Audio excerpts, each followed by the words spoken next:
Good morning. This is the Eager Beaver Show. You are listening to a True North Eager Beaver Media Incorporated podcast.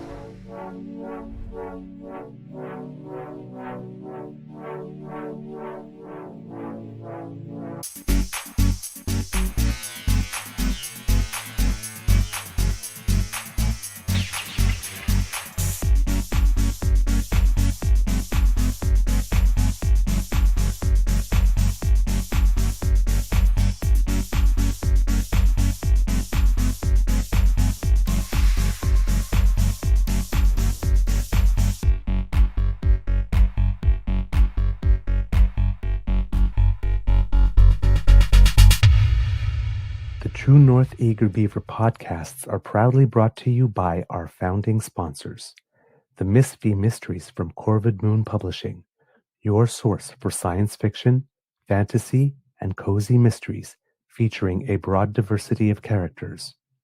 PsychicTarot.ca, book your tarot reading and unlock your spiritual journey. And the Pepper Master, hot pepper sauces made from farm-fresh ingredients to thrill your taste buds and expand your mind.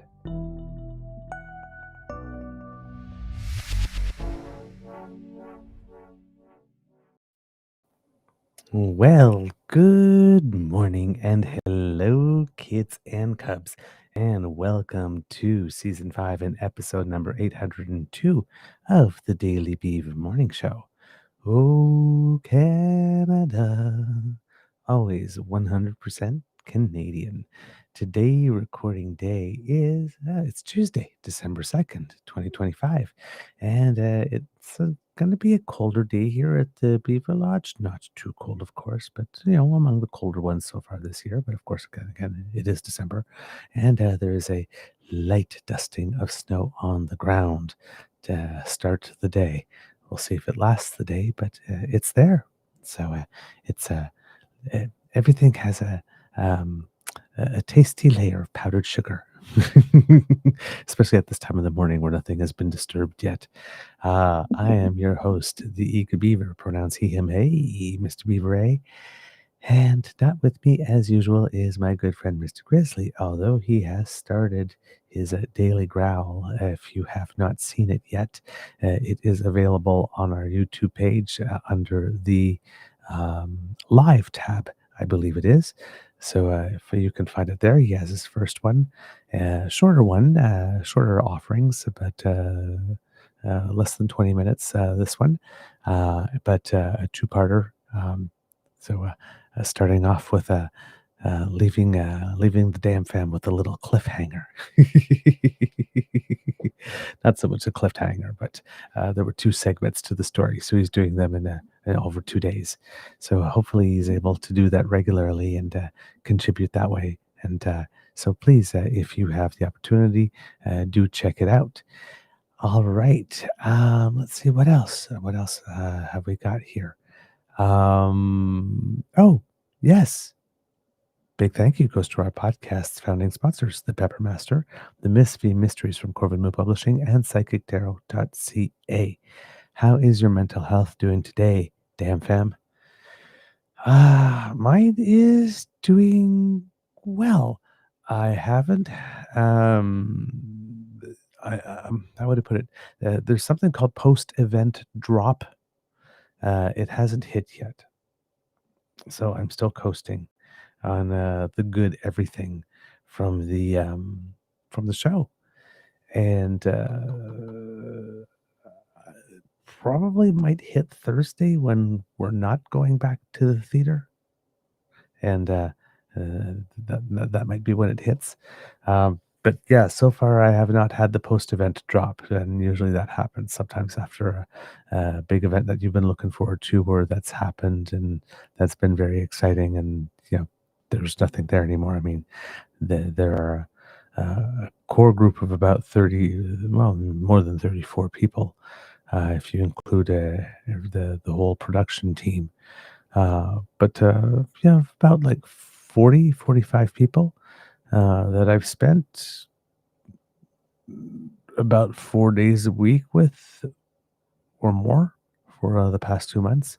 And one day just not, right?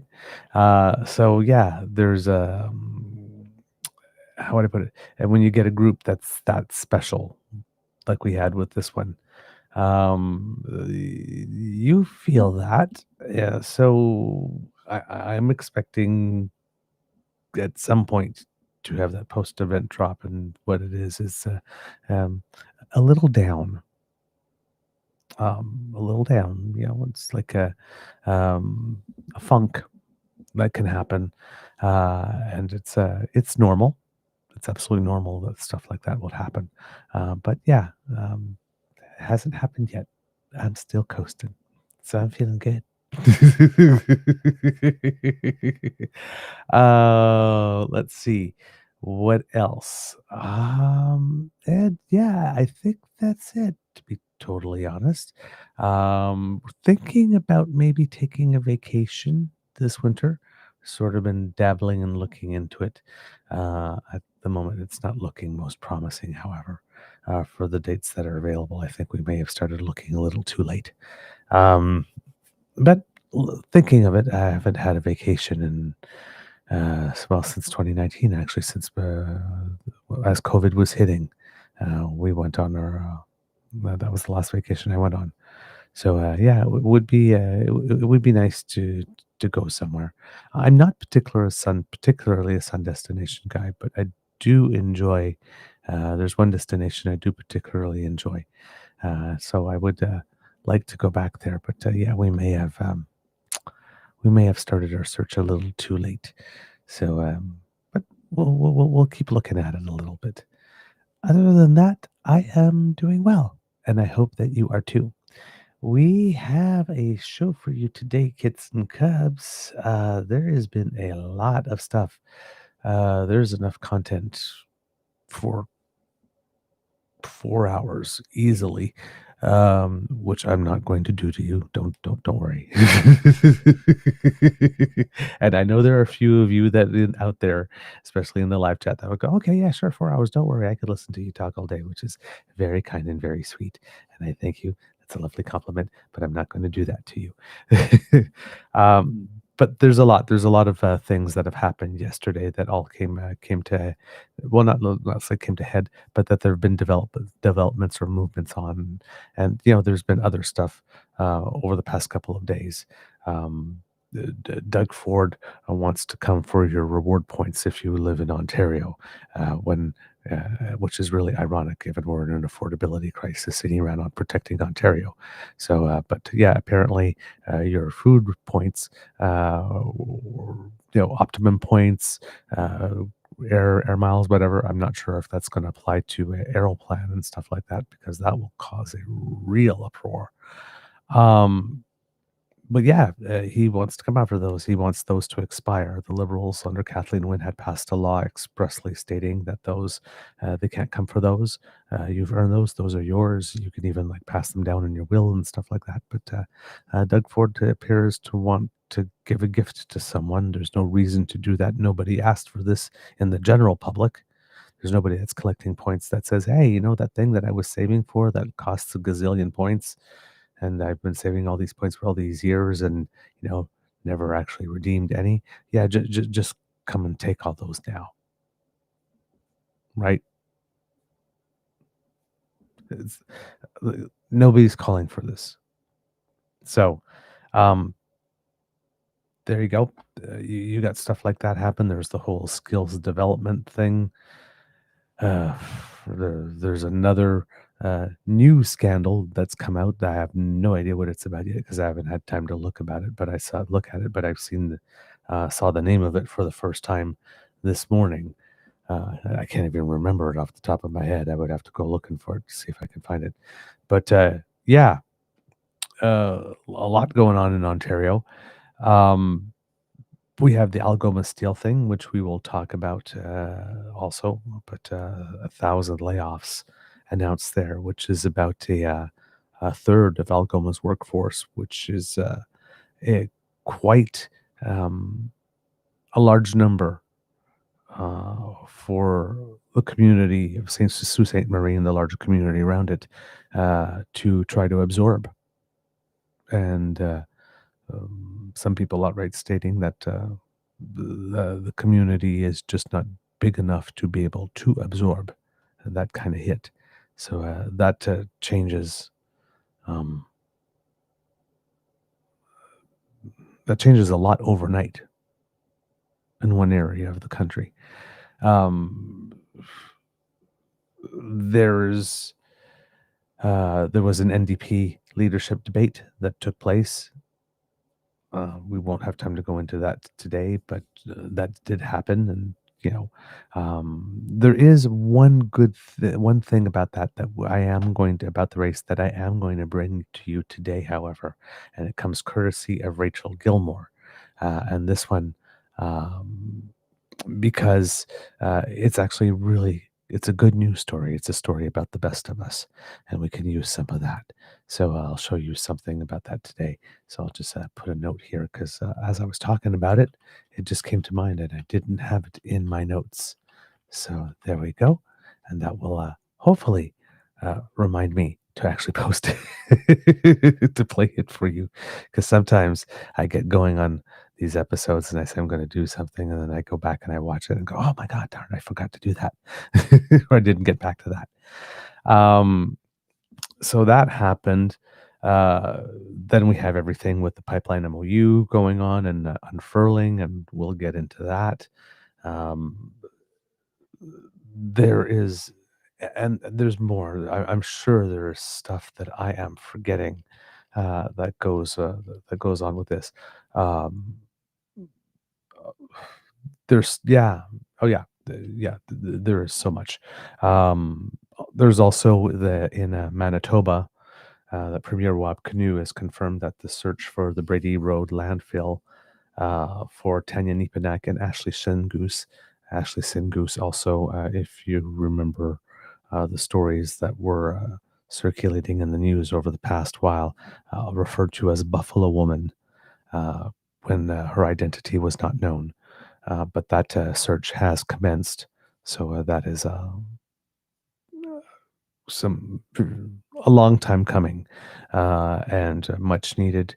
Uh, and I'm personally very glad that it's happening. So hopefully, their families will soon have an opportunity to have a closure and begin a path to finding some peace. Um, we also have a bit of a cabinet shuffle, mini one that happened given that Steven Guilbeault left. Positions needed to be filled. Mark Miller returns to the cabinet as Minister of Canadian Identity and Culture and Minister responsible for official languages. Environment and Climate Change Minister Julie de Bruzen adds the nature portfolio back to hers because Stephen Guilbeault had been left to that with regard to when they moved him to his new position so that he would still have something green to be able to address because that is his passion. But as Minister of Canadian Identity, Steven Guilbeault had an absolutely exceptional reputation within the cultural communities for being someone that was very present, very active, very engaged. As much as we've been hard on him on this show, particularly when he was Minister of Environment, for not having the communication skills to communicate what he needed to. And he did have them in French, but he didn't have them in English, unfortunately. And um, the way that it was explained to me, the antagonism between Danielle Smith and Steven Guilbeault because she made him his target really stemmed from the fact is as you can see, he stepped down from cabinet out of principle with this MOU. So if he was the point person for negotiating with her on anything, and he's just not receptive to one whatsoever, how that can be. Trust me, I'm not trying to make any apology for Daniel Smith. Her behavior is still hers to own after that. But you can see how that would be a frustrating experience. Now that she would be frustrated is human. What she decided to do with that frustration, there's some issues of discernment and judgment involved there, let's just say. But essentially, uh, she was negotiating with a brick wall. So, I mean, I guess she must have figured out what it's like to be negotiating with herself. So, yes, she's glad he's gone. There's actually been, there's a little bit of cheering in that sector of the political spectrum. Uh, on the liberal side, very interestingly, because he didn't step away from caucus, so maybe that changed things as well, because it's not the same thing as Generou, who's just quitting politics together. D'Entremont crossed the floor. But the response, again, there's a contrast with the conservatives, with John Tremont. He's a rat and a this and a that and all that kind of stuff. And yeah, a lot of people for Steven Guilbeault, he's a friend of mine, have a lot of respect for him. Understand this must be really difficult for him, that type of stuff. I'm sure he's going to be an excellent contributing member still. Yeah, that type of stuff. Just completely different tone than what we saw. And now, of course, the offense is not as grave, but still, this is it's not stuff on budget or whatnot, but it's still a signature piece of policy or process, if you want, that has been achieved here. And, it's too much. Steven Guilbeault was on the French show Tout le monde en parle, which is, almost must see TV, public affairs and TV, in the province of Quebec. For those who don't know it, it's one of the highest rated shows in the province. So it's a rendezvous pretty much for the whole province, and everybody talks about it. It's water cooler talk the next day, all the time. And Steven Guilbeault appeared, and he was choked up. He was very emotional. The host asking him at one point with regard to the cultural communities, does it feel like you're abandoning, you know, abandoning culture, abandoning, and he's sitting there, and he's going, considering the trade-off I would have had to make or the compromise in order to retain the ability to keep doing for these cultural communities, these things that I was doing and these things that I really cared about. And there was so much more that I wanted to do with them. And you could see he was very emotional. He was choking up. Um, you know, yeah, it does feel like I'm abandoning, it's like he says in my role as MP, I'm still going to be an ally and, I'll be there whenever they call. But yes, it does feel like I'm abandoning them. But the price to pay to be able to retain that and retain that privilege, right, was too high, was too great. So it really was a matter of principle for him. Um, you know, uh, but I have to say, I have to give him his props as much as I didn't think he was effective. And even that's not fair because I mean he did manage to get all this legislation passed and and written and all that kind of stuff, and advocate for it and get his cabinet behind it and the prime minister behind it. He did a lot of things. It's not that he has been totally ineffective. It's more his communications, and particularly in English. Um, but in the role as Minister of Canadian Identity, um, he had that down pat, and he was the right guy for that type of job. So in that sense, he found his place. He found a place in cabinet where all of his skills uh, would best be served, and I guess a file that he could be passionate about, uh, but maybe not as much as an activist about, which um, suited all his skills and his abilities and made him very valuable. And he was also the Quebec lieutenant, of course. He's very respected in the province, and he's very respected by his peers. Um, except, of course, the conservatives, of course. But Elizabeth May likes him. The people in the NDP like him. Um, so people in the bloc have nice things to say about him. Um, so he's it is a significant uh, loss. And like I said, we have been hard on him. And, we've even had a show, an end of year show, where we recommended that he be shuffled out of cabinet because he just wasn't cutting it. I said, like, he may have like all the technical expertise and all that type of stuff and the network of connections to be the person behind the scenes helping, but he can't be the front man. He's just not the salesman for it. But yeah, he is, Julie DeBruzen will take on the nature portfolio, and then Joel Lightbound, who's from the Quebec City area in the province of Quebec, uh, will now take on the role of the Quebec lieutenant. And uh, he's he seems very, very happy to be able to be taking on that challenge, and he too has a good reputation and is very well liked. So you know, like I said, not a big shuffle, obviously, but the three things that Steven Guilbeault had has been have been split among three different people here. The return of Mark Miller, a lot of people might be interpreting that as giving a sign to the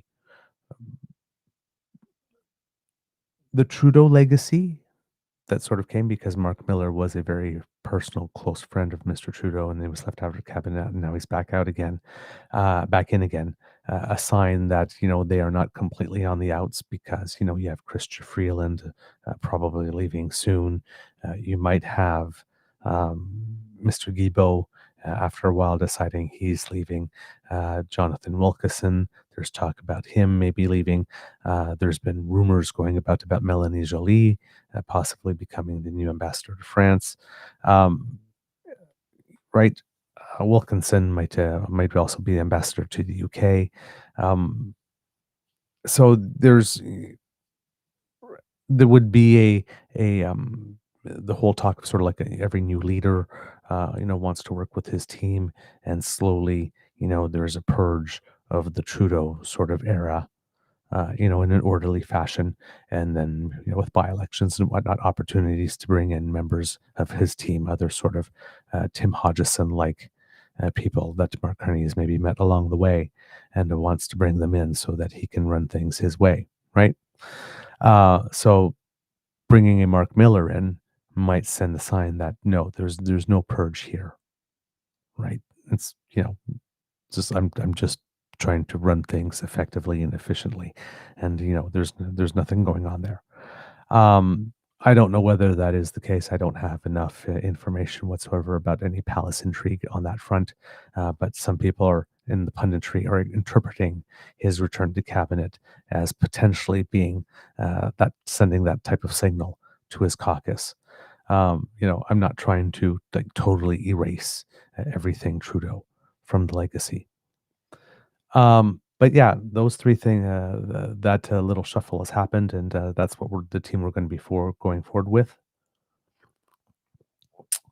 These changes were were pretty well received overall, and potentially Mark Miller as well, as you know, because he speaks English and French quite fluently. But also um, speaks an indigenous language. I believe it is Mohawk, if I'm not mistaken, but has taken the time and the effort to make to learn an indigenous language.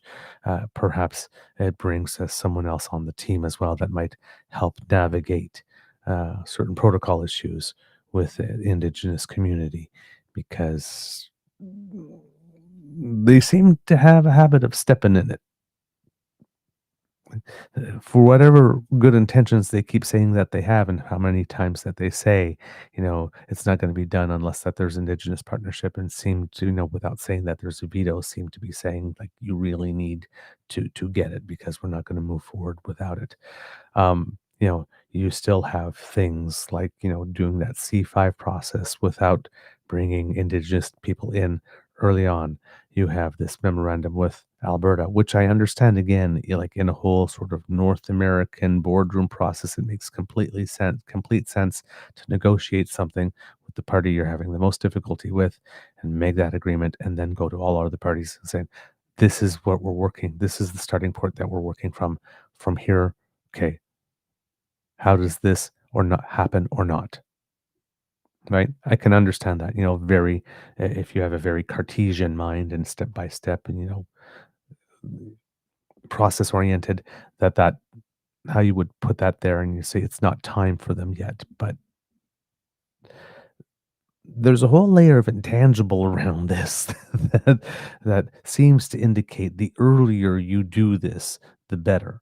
Like participative management from second one all the time might be the best way to go. And I just don't understand how they're not picking this up.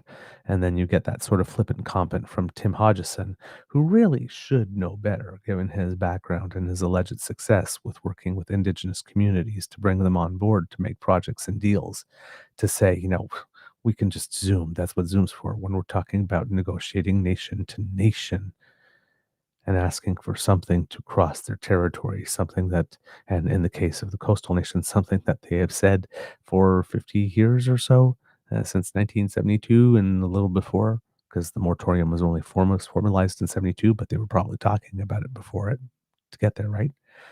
So over 50, 60 years saying, no, we do not want this. Maybe, uh, maybe that's the type of stakeholder and rights holder that you would want to make a point of seeing in person. So we can Zoom as a first instinct, um, probably not the smartest one. And someone pointed out, now I'm not sure if this is the situation for these nations in question, but somebody did make the point. You know, it's in a reality where not everyone is still up to standard when it comes to potable water. We're assuming broadband, right? um, so yeah, um, and at a capacity, that makes these types of negotiations and these types of discussions somewhat um, tolerable to have in a format. I mean, it works in an absolute pinch, but it shouldn't be your um, plan A. Let me say that way. So, um, maybe having Mark Miller around the table bring a little more sensitivity to these types of things. It certainly can't hurt. Now, of course, everything depends on who's listened to once they're around the table. But surely it may not hurt to have someone who actually took the time and made the effort to learn an indigenous language to get their opinion on. Uh, if we do this thing this way, will we make people mad? Because maybe we would like to start this thing off without making people mad from the get go next time. Perhaps, maybe. You might want to consider it. Just saying. Okay. Uh, gee. So, and then of course, yesterday, as I mentioned, was World AIDS Day. And I said that I would look into a couple of little things to see about the situation in Canada. And I found this report from City TV, is it, or City News, that has a good take on it here. And I have it open because I did have it open a couple seconds ago. Oh, there it is. Okay, so yes, it was with the so not City, sorry. It was a CP24, and oops, this is not the same one. Okay, but sure, this will be good. Nope, sorry, kids and cups. I'm so sorry.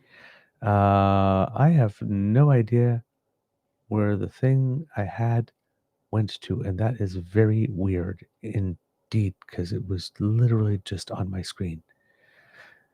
Okay, weird. Um, there you go. Yeah, sorry, kids and cups. My bad. Um, it I can't explain in words what happened, but I found it.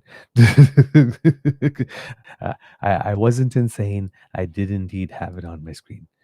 Okay, so this is a discussion with Sean Hossein about current rates of HIV in Canada, and we will present this. Okay, everything's set up. I had this in my head. I was planning to go much more smoothly, but here we go. As we mark World AIDS Day, new HIV surveillance numbers show rates here in Manitoba are on the rise.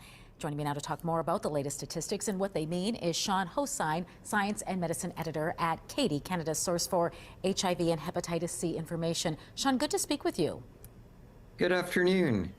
These new surveillance figures from the Public Health Agency of Canada reflect information collected in 2024. What does this information tell us? Well, it tells us that there are 65,000, just over 65,000 Canadians living with HIV today, and about 11% or 7,050 are undiagnosed. That is, they have HIV, but they aren't aware of it. And, between, I think in 2022, there were 1,848 or 1,848 new transmissions of HIV. So HIV infections continuing in Manitoba, the situation is quite bad. It's got the highest rate of infections in all of Canada, and we need to do more. Yeah, Manitoba was the only province to report a higher diagnosis rate in 2024. This is pretty concerning. Yeah, I mean, it's both good and bad, right? It's good. More people are being diagnosed. That means they're being tested and they're hopefully getting into care and treatment. Because with treatment, if it's taken every day or taken exactly as directed, people can get healthier because their virus is suppressed and they can live, all other things being equal, a long, healthy life. But also treatment, when used as directed, suppresses the virus and it stops the spread of the virus. Like the person can't further spread the virus. So that's great news. Moving forward, what do you think needs to be done, as far as prevention, testing, and treatment? That's a great question. I think we need to do more on testing. Many people don't think they're at risk for HIV. They may have been exposed in the past. They aren't aware of it. And I would like for every sexually active person to get tested. The reason is you can get tested at a pharmacy, you can get tested from a nurse practitioner, a doctor, a clinic, wherever. But you get tested and you get the result, and this is good because if you're negative, you ask your healthcare provider, well, what other steps can I take to stay negative? And if you're positive, you ask your healthcare provider, can I start medication as soon as possible? And that's good because it keeps you healthy. Medication today for HIV is really simple. It's one pill once a day or an injection every 2 months or so. So there are lots of options and they're well tolerated. Well, Sean, I want to thank you for your time tonight and the insight on World AIDS Day. It was great speaking with you. Thanks very much. So there you have it, kids and cubs.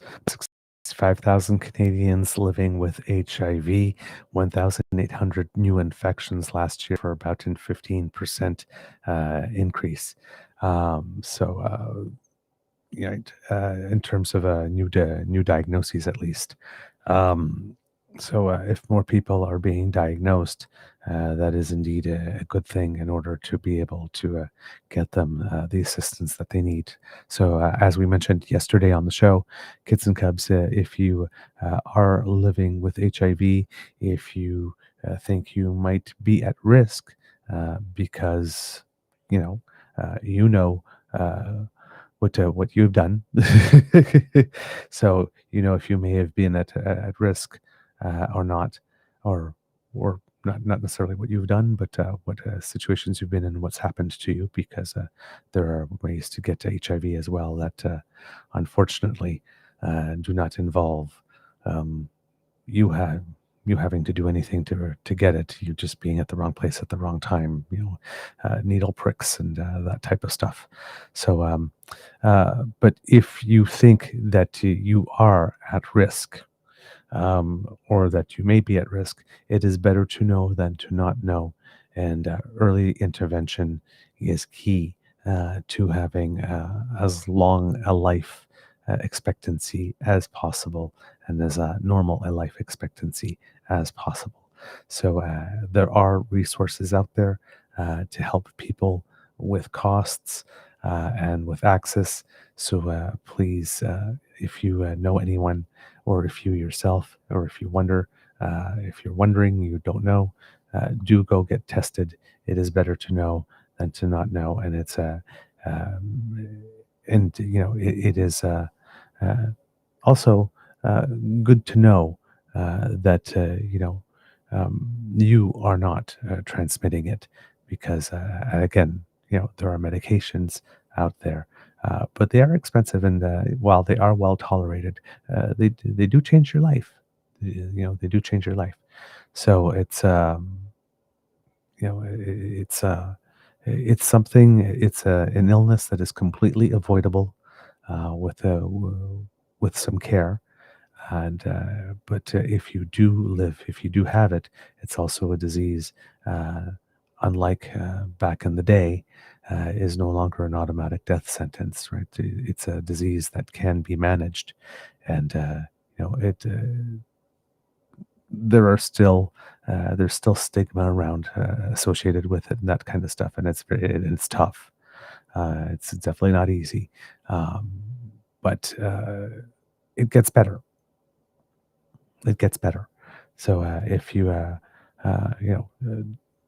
lot of people don't get tested because they're afraid of it, of finding out and afraid of it being real. But it is better to know than to not know. Right. So I encourage everyone. And as the doctor, as the person said there, I'm not sure, I can't remember if the person is a doctor, but if you are sexually active, you probably should get tested and know and find out on a regular basis, because you just never know. You just never know. All right, kids and cubs. Also on that front, there's been some interesting news that I missed, that I heard on the radio, and I thought, hey, wait a minute, that seems odd. But in September, it was announced that the AIDS Committee of Toronto, which began in 1983, is closing its doors after 42 years, according to Hannah Alberga of the Canadian Press. An organization that bills itself as Canada's oldest HIV service agency says it will close next year, in part due to groundbreaking medical advances that have reduced the need for its services. AIDS Committee of Toronto said plummeting demand coincided with financial challenges and broader changes in the healthcare system, leading to a decision to close after 42 years. ACT, AIDS Committee of Toronto, was founded in 1983 when AIDS was marked by stigma, long-term illness, and often death. New treatment and prevention measures mean people with HIV now live longer and fuller lives, with a third of ACT service users over the age of 55. Executive Director Ryan Lisk says it's time to pass the torch to organizations that better serve current needs, with paramount issues including access to affordable medications and help managing HIV as a chronic disease. Quote, "It felt like it's the right time for us to take a step back," Lisk said in an interview. He said organizations that have in-house HIV and sexually transmitted infection testing, as well as mental health and social services, are better equipped to serve their clients. One of those organizations is HQ Health Club in Toronto, where Executive Director Devin Kevin Woodward said HIV is managed as a chronic disease with daily medication. Quote, "However, there's still lots of needs that are out there in terms of access to care, access to medications, making sure that newcomers who come into Canada who may be living with HIV are connected to care as soon as possible," Woodward said. "There's a lot of challenges that still exist." He said incorporating mental health and social supports for this aging population has become a key focus at HQ Health Hub. Quote, "We have a population of folks who are getting older, who are what we call long-term survivors that have gone through a lot of trauma," Woodward said. Lisk says the pool of federal, provincial, and municipal funding for HIV organizations has essentially remained the same over the past 4 decades, and that donations have also declined. Act says it's raised $3.6 million through donations and fundraising back in 2003, but in 2025 it is projected to raise less than $300,000. Funding was affected by the COVID-19 and increased cost of living, Lisk said. Quote, "We saw significant change after COVID. The economy has been difficult. I think most nonprofit organizations in 2025 are struggling for donations." Canada saw a 35% jump in HIV cases in 2023 compared to a year before, according to Statistics Canada. Despite the uptick in new infections, particularly affecting marginalized communities, Lisk says there's been a decline in public awareness of the disease. Quote, "HIV isn't on the radar the way it was in the 80s, 90s, and early 2000s. The closure of ACT underlines urgent gaps in funding," Shamin Mohammed Jr., founder and president of Let's Stop AIDS, Canada's largest youth-led HIV charity, told CBC News. Quote, "It's a heartbreaking moment for Canada. Being someone who got involved with the HIV epidemic at 15, I can say that we need more movements like this," Mohammed said. Canada has the highest rate of new HIV infections of any G7 country, Mohammed said. Quote, "HIV is silently in our communities across Canada," he said. "Now is not the time to decrease our support for community-led initiatives." So yeah, interesting. Highest rate of HIV infections, and then you hear the doctors or the person from Katie, the Canadian AIDS Treatment Information Exchange, stating that this is positive because if we know about the infections, they can be treated. Uh, but um, hopefully, we're having a higher rate of HIV infections because people are choosing to go get tested that weren't going tested before, and not because uh, overall transmission rates are increasing. So, but yeah, it's interesting. It's really interesting from my perspective. You know, who's been alive for the whole crisis and seen it go through our community to um, to be at a point to see the AIDS Committee of Toronto go out of business because I mean, technically, when you know the AIDS Committee of Toronto started up, its goal was to put itself out of business, right? To make it such that AIDS was so controlled or wasn't spreading anymore to a point where their services would not be needed, and they're kind of there in a way, um, but it's not. There's still an undercurrent of problem. They're just not the organization to be handling it anymore because the way that the virus transmits now is different. I mean, it's still the same, the same ways, but I mean, the population groups through which it is it is going are different than the ones it has traditionally served and has the most expertise in serving. And there's just not the resources anymore, considering the higher cost of living and everything. So yeah, it's it's like part of me is happy that the spread is down to a point uh, where an organization like this would no longer have enough business to keep itself going. But hearing at the same time that it went up 35% in 2023, and now that's at 15% from that. Um, that doesn't make me feel good. And when I read that quote that says, HIV isn't on the radar the way it was in the 80s, 90s, and early 2000s, that's true. I only hear talk about it once a year now, right? When it's World AIDS Day, and even then, it doesn't get much, doesn't get high level coverage as it used to. So, yeah, I hope it's a situation though where our programs do keep on being effective rather than we are taking our eye off the ball and opening up another window for another wave of infections, because that would not be a good thing. All right, so um, we've dealt with some of the issues that we had on our list for the day. Just going to go and check the agenda to make sure I'm not missing anything here. So we have PM Carney Jiggles' cabinet following the departure of Steven Guilbeault. We did that. And okay, yes, Algoma Steel and the pipeline stuff. All right, let's do the Algoma Steel stuff first because that was some pretty big news.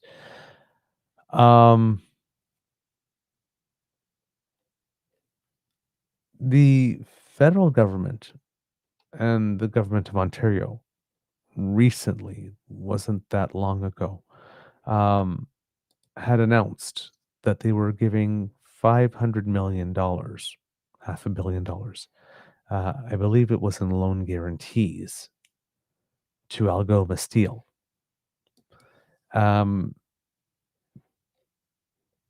It was to help them get through the period that was very difficult given the high steel taxes imposed by the United States. And it was also to help them move away from the blast furnace and to electrify their process for steelmaking, which would make it much greener because, well, one, you want the industry to be more competitive. But it turns out since then, I found out that it would seem that the carbon border adjustment mechanisms in European Union will be starting to come into effect. So if Canada wants to diversify its steel to send more towards Europe, for example, then we have to make sure that the steel is produced in such a way that it could probably meet that requirement. So if we're going to be sending it to Europe. So this loan was given. Unfortunately, it appears that sorry, I have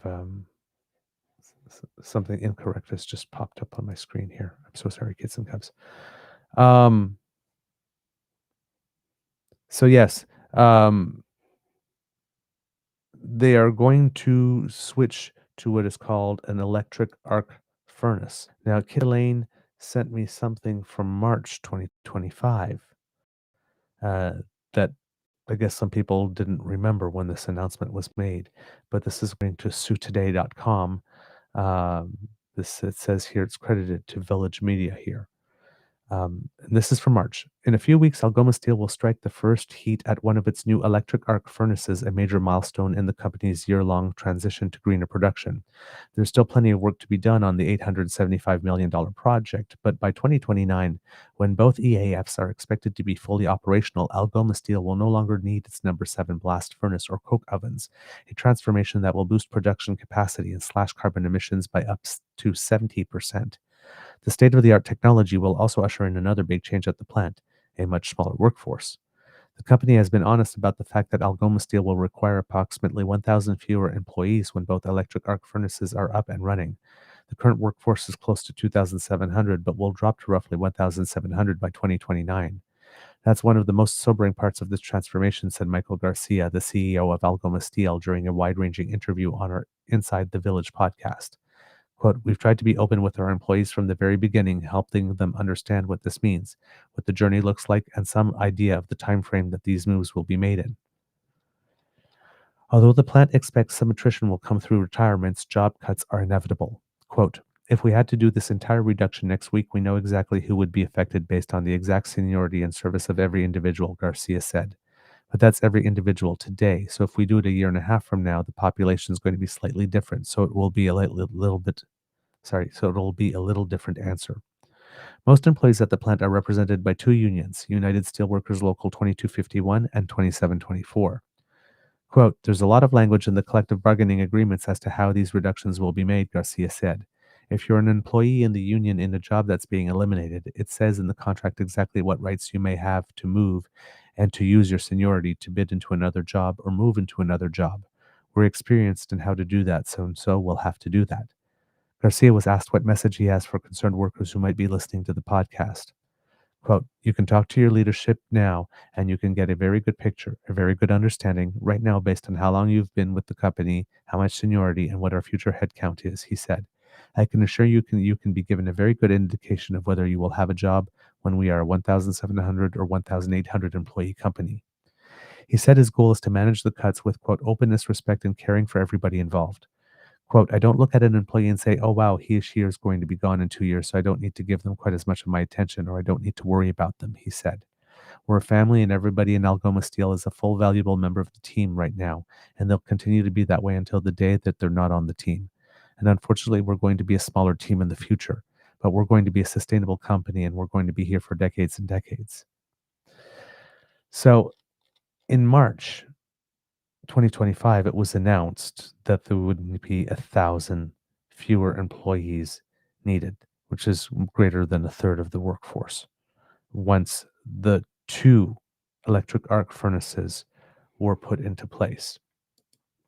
Well, yesterday, Algoma Steel has announced that due to what is happening with the tariffs in the United States, that it is going to move up the date at which it's going to switch its second, to bring in the second electric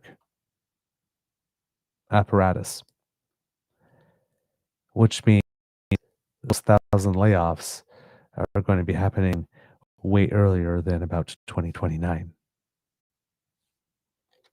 According to Donald and Corey Nordstrom of CTV, reeling from high tariffs imposed by U.S. President Donald Trump, Algoma Steel confirmed Monday it has issued layoff notices to about 1,000 workers. The company, based in Sault Sainte-Marie, Ontario, employs about 2,700 people with its major buyers in the United States. The company was hit hard by the 50% tariffs imposed last summer by Trump. The North American steel market is highly integrated, and Algoma Steel has been significantly impacted by the unprecedented tariffs imposed by the United States, Algoma Steel spokesperson Laura Devoni said in an email. Quote, these tariffs have fundamentally altered the competitive landscape and sharply limited our ability to access the U.S. market. As a result of these pressures, Algoma has been forced to conclude its long history as an integrated steel manufacturer and close its blast furnace and coke-making operations in early 2026. Devoni said the tariffs are forcing the company to transition to its electric arc furnace steelmaking a year earlier than previously planned. Quote, as part of the closure of its blast furnace and coke-making operations, Algoma has made the difficult decision to issue approximately 1,000 layoff notices today, effective in 16 weeks on March 23, 2026, she said. This transition is necessary to protect Algoma's future in the face of these extraordinary and external market forces, and we will continue to advocate for a competitive and fair trading environment for Canadian steel. In September, it was announced that the steelmaker would receive $500 million in federal and provincial loan assistance to help reorient its business to cope with the impact of U.S. tariffs. The $400 million from the federal government will come from the Large Enterprise Tariff Loan Program, with the province providing $100 million. Bill Slater, president of United Steelworkers Local 27-2024, said Monday's announcement was, quote, devastating. Sitting around the Christmas table knowing that your job is coming to an end will not be a fun thing to do, Slater told CTV News. Now that this announcement has been made, hopefully the government will move forward on approving the funding for those programs. We're hoping to have an action center set up here in the Sioux by the end of January to support the workers when they're laid off at the end of March.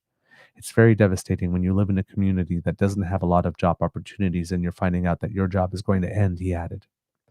Ontario Trade Minister Vic Fedeli said the province will act to help workers. Quote, we are activating a local power, Protect Ontario Workers Employment Response Center to provide enhanced supports for impacted workers, including retraining programs to get people into new jobs as quickly as possible, Fedeli said in a statement. Quote, our Buy Ontario Act is prioritizing Ontario inputs for government procurement, including Ontario Steel. Recent federal government changes to tariff rate quota levels for steel will help ensure Canadian companies use more Canadian steel. He called on the federal government to speed up procurement to use Ontario Steel to build pipelines, critical infrastructure, ships, and other military and defense equipment. Sault Sainte-Marie Algoma MP Terry Sheehan said he is working to ensure help for the affected workers. Quote, I am in contact with the federal government departments and agencies that will directly respond to the needs of impacted workers and expedite any federal services required during these difficult times. Our new government has already taken significant steps to strengthen protections and increase assistance for workers impacted by layoffs. I will continue to fight tirelessly for you, your families, and our community during these challenging times. Algoma said Monday the layoffs will help ensure the company is viable in the longer term. In the short term, their focus will be on helping the affected employees. Quote, we fully understand how unsettling this news is for our employees, their families, and the broader Sault Sainte-Marie community, Devoni said. We are committed to working closely with federal and provincial partners, union leadership, and community agencies over the coming months to provide resources, support, and transition assistance to all affected employees. So, they're moving the date up, and therefore those 1,000 employees will be out of a job much sooner than they thought they would be. Trying to take, I had a clip here somewhere for you. The government made a statement with regard to Algoma. Yeah. Sorry. I'm a little mixed up in my notes here. Yes. Government of Canada made a statement. Okay, I'll have to find that for you here. But with regard to Algoma, what we have here is the company perspective. And there was an interview yesterday, Power Play, CTV Power Play, with Vashti Kapelos, that has a bit of the union perspective. And one of the key criticisms that the union has of the government for the way that it arranged its loan to the company, and I guess some caution or advice for how it is if there's going to be future help that the government should proceed when it is handing it out this time around.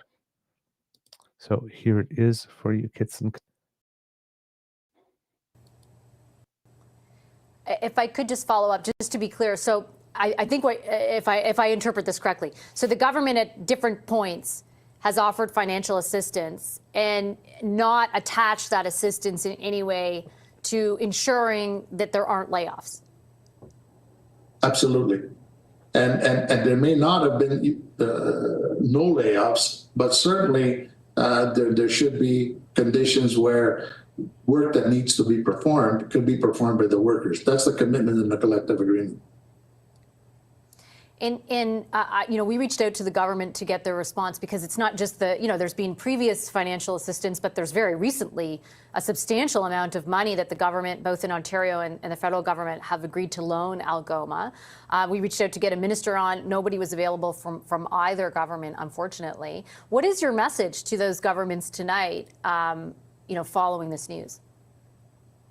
Well, they should recognize that we are taxpayers, and it doesn't matter which party we support.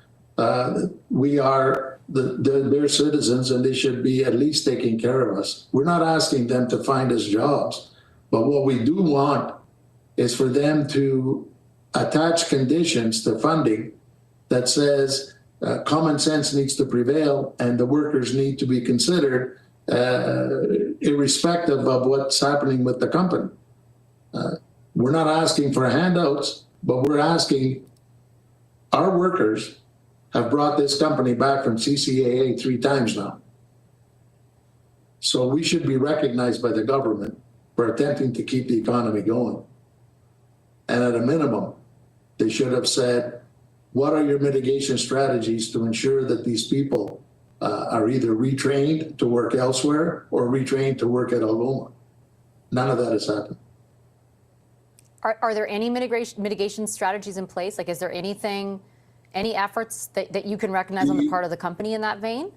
Well, the mitigation strategy were to be create a transitional trades helper program, enhanced and extended training opportunities and considerations, obtaining DZ license for operating heavy equipment, stationary engineers, vibration analysis, etc., extend training periods, leave of absence to attend educational programs. None of that has occurred. And in fact, they're saying that that has expired. The company has had some discussions with agencies such as CSTEC and Employment Insurance Canada, but again, none of those can start until someone is actually laid off. And so that isn't supposed, the full layoff doesn't take effect until March. Is that accurate? That's correct. And I wondered if you could speak for a moment, because my understanding is this is a big chunk of the workforce in Sault Sainte-Marie. How substantial, from your viewpoint, is this to the overall operations there? Well, you're talking 900 people. This city cannot provide employment for 900 additional job seekers.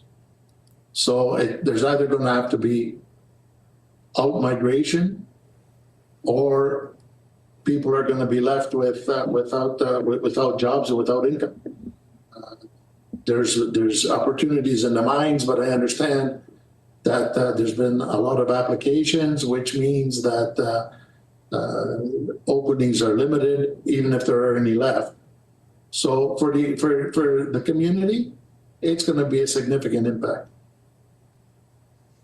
Has there been any outreach from any politician at any level to your union? Terry Sheehan contacted me yesterday. He's our Liberal MP, and he said that he was going to raise issues about CSTEC and employment insurance, etc. But the reality is that the mitigation strategies should have been tied to the funding, and the government should have stated, you need to start implementing them now. It's too late if you wait until March. People will then be laid off. Okay, I'm going to leave it there. Thank you so much, Mr. DePratt. I appreciate it. Thank you. We are going to take a quick break. We're going to unpack what you just heard and the political consequences of these layoffs with our... All right, kids and cubs. So there, you can see here some upset that there seemed to be nothing in those loans that had any tie to, or there was no string attached that had anything to do with taking care of workers. Like, for example, we're giving you $500 million in loans, and maybe you want to take $10 million aside and leave it in a pot. So in case you have to fire people, you can take care of them for a good long while. Maybe. Right? So yeah, I can understand. I can completely understand, especially like I said, there's 3 times that they intervened to try to help save the company, and for them to not then be regarded in that way, that there seems to be nothing for them, and that nobody planned for them. Yeah, that hits. That would hit. I can understand why they turn around and say, the next time that you're going to, lend them some money or make them some loan guarantees or whatnot, could you kind of make sure that they take care of us too? Because that would be nice. I tell you, kids and cubs. So there was a official government reaction to what was stated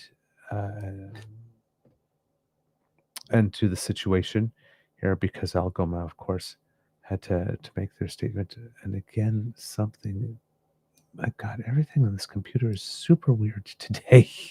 Kids and cubs, there are things happening as I'm looking for clips that don't happen ever. and they are happening today, and it is very strange and very weird, and it's for throwing me for a couple of loops today. I won't lie, but we're getting through. Um, I had this whole thing laid out, and it was supposed to happen smooth and seamlessly. And well, yeah. Anyway, oh, this is the statement of the government of Canada, official statement based on what was the news of the day from the Algoma Steel. Track the news out of Sault Sainte-Marie, 1,000 layoff notices issued by Algoma Steel, about a third of the company's workforce there. Certainly a statement from the federal jobs minister that says in part the federal government is standing with Algoma Steel workers and with Canada's steel sector.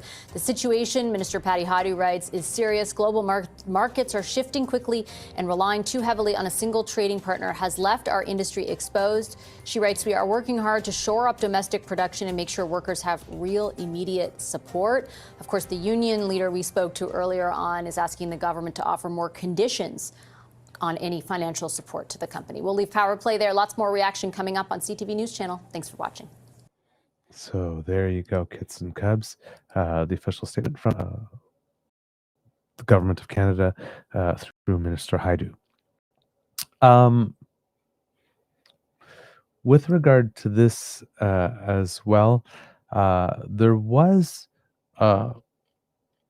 there's an economist named Peter Warrion who was, I believe, was being interviewed by CBC, if I'm not mistaken, and had some very interesting things to say, surprisingly, about the economics of the whole thing.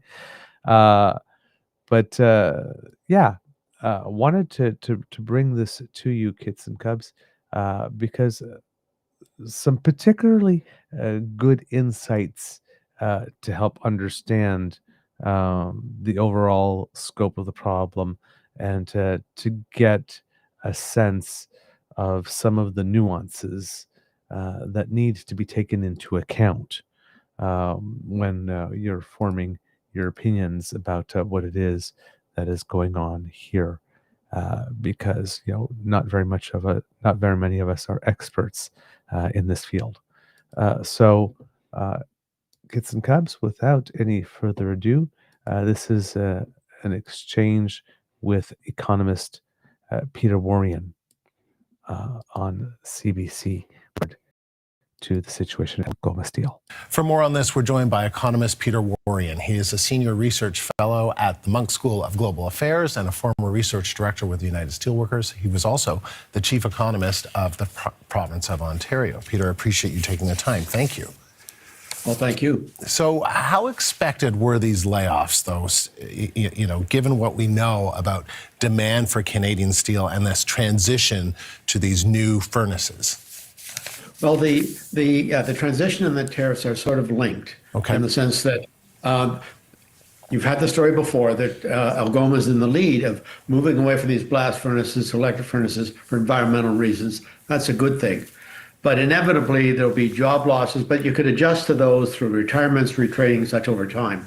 They're now having to do that with a gun to their head because of the tariffs. And I don't have the company's books in front of me, but they've got declining revenues because of the tariffs. So now you're having to do what you might have had a year or two to do, and you got a matter of months. I would say that there's going to be a second bounce also on the tariff front. In the new year, the European, it's a carbon tariff, the common border adjustment, i.e. if you have environmental standards that are poorer on steel than domestic producers, you'll have to pay a tariff. I think that's actually justified, because you can't expect our companies and communities to take these costs and somebody else gets a free ride. There are other countries, China, but there's more than China, that have very poor environmental standards. So if we're going through, including the taxpayers' money, to do this transition, then we should get relief. So right now, I think things they've been talking about doing, they're going to have to do with a gun to their head. Let me ask you, But also Peter. the rule, Oh, go ahead. Sorry, go ahead. also January 1, the rules are going to change, and that could be a second bounce on this. And then, Peter, I wanted to just ask you what we just heard from the opposition leader, the Conservative leader, Pierre Poilievre, in the House of Commons. He said the industrial carbon tax will kill even more Canadian steel jobs. What's your thinking on that? Well, I think that's a political statement that I'm not. I mean, the new system of getting these electric furnaces involved adjustments to carbon prices or prices embedded in steel products. So this is not new news that's part of it's not a political accusation. It's part of making that succeed. But that won't succeed unless other countries go to this carbon tax or a border adjustment method. That's different than just the general carbon tax debate.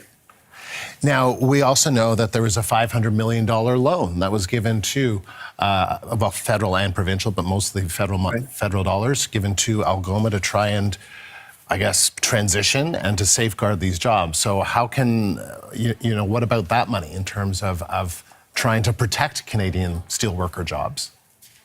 Well, that was going into and has been going into doing this business of the furnaces, the technology, the electric furnaces coming in. It also, the government has also, because of the short-term cash crunch, because of the tariffs, loaned additional money. It's just that all of this is jammed into the same short-term box. That's why we're now in this position of having to deal with all of this with a gun to our head. I think the transition is right. Helping the communities and the steel companies do that adjustment is fine. But then we have the wild card of Mr. Trump. And then on the other side, we got the Europeans. So, Peter, this sounds like a pretty bleak moment for Canadian steel workers. What's your thinking? It's a very tough moment. You can't understand that.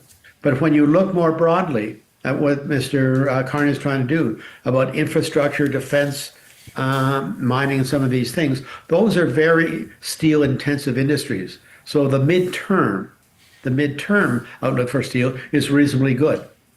But we live in the now, and it's getting there.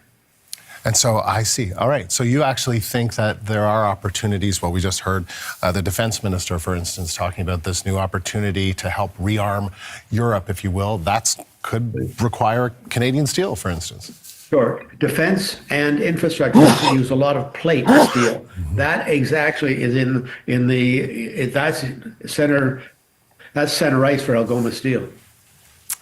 Peter, it was good of you to take the time to talk to us. Thank you very much. You're welcome. Peter Warrian joining us from Toronto.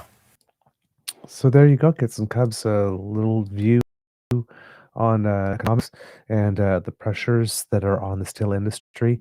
Though, as I mentioned earlier in the show, the common border adjustment mechanism coming into effect as well on the European side. So lots of pressure to move in addition to what's going on with the United States. You have to excuse me, Kids and Cubs, if I sound a little congested while the video was going on. Just before we came back into screen, I sneezed a bit and hadn't had a time to blow my nose. So you got me all snub-dub for a second. So yeah, again, like I said, just some little bit of information in that conversation with Mr. Warrian about some of the nuances and some context and some, when I talk about adding some color and texture to the conversation here to understand what it is that's going on and why there is more urgency on this particular file. And what other pressures there may be that sometimes the simple answer isn't going to do it for you because, you said that there are some complexities. The thing, there is one other thing I wanted to show to you about this, and it involves Lisa Raitt from, formerly of the Conservative Party, but in her pundit capacity and her financial expertise capacity, because I believe for a time after her, or she might be there presently, I think, with she's working with CIBC, if I'm not mistaken, at the moment. Uh, yes. Uh, Vice Chair and Managing Director of Global Investment Banking for CIBC Capital Markets. So yeah, I remember that. So she knows what she's talking about on this particular subject. Uh, and she's talking about loan guarantees, which is what the government had offered Algoma Steel. And she offers a bit of a reality check on loan guarantees. Because they can do certain things, and then there's certain things that they can't do, right? Um, so this is also important context when the government says that they've offered help in the form of loan guarantees. Uh, what that looks like really in real life, and you will see a lot of other people on the panel nodding as she's speaking. So she's hitting the mark here. You see also the sort of disproportionate impact on the sectors that are being punished, right? That aren't covered by CUSMA, that have these 232 tariffs, like steel, like autos. Yeah. Lisa, I heard you nodding when Tom said he'd been to that factory. Like, this is a third of the workforce in an area where, as the union representative on, like as I was saying, he said, like, the community cannot absorb this. There aren't enough open jobs there. Even the ones at the mines, he said, are getting overrun by applications right now. Like, that is very consequential. It is. And I lived through it in the 80s in Cape Breton. We lost the coal mines. We lost the steel plant. We lost the cod fishery. The island has never, ever recovered, And we've had multiple amounts of government programming going in there. And it's devastating to watch a town like Sault Sainte-Marie go through the exact same thing. And this is where careless thoughts or careless words like, I don't care, from the Prime Minister is going to come back to haunt him, because those links are going to be made. They knew this was coming because we don't have a deal on steel. Loan guarantees are only helpful when the company knows they're actually going to have revenues to repay the loans. If you don't have revenues coming in, nobody's going to give you a loan, even if you have a government guarantee. That's what they're up against. And without having some kind of path forward on these steel tariffs, they're not going to have any kind of possibility of putting a business plan together to get the loans. So they need more. And I don't know what the government can possibly do. But I can tell you this, that whoever wrote those lines in question period today, they better go back to the drawing board, because they were completely unacceptable. To put the burden on the worker to have to chin up and get through it is ridiculous. This is a huge problem for our country. The Prime Minister has to stand up in the House and has to address it. This is the beginning, and people are scared, Vashi. This is going to be a crappy Christmas for a lot of people who are in these sectors in this country, because they're seeing the writing on the wall. And I just say, God bless you all. It's going to be tough. So Lisa Raitt with some not sugarcoating it here. And making the point about loan guarantees, right? If you need to see some light at the end of the tunnel because those loans need to be repaid at some point. And given that the United States seems to be rather non-committal about when or even if it wants to take any action on those tariffs in any way, shape, or form, any action other than raising them at some point later. What do you do? What do you do? What good's a loan guarantee in that situation? So some, like I said, very good points. Like I said, it's not that easy. Sometimes it's just writing a check or helping to tide someone over.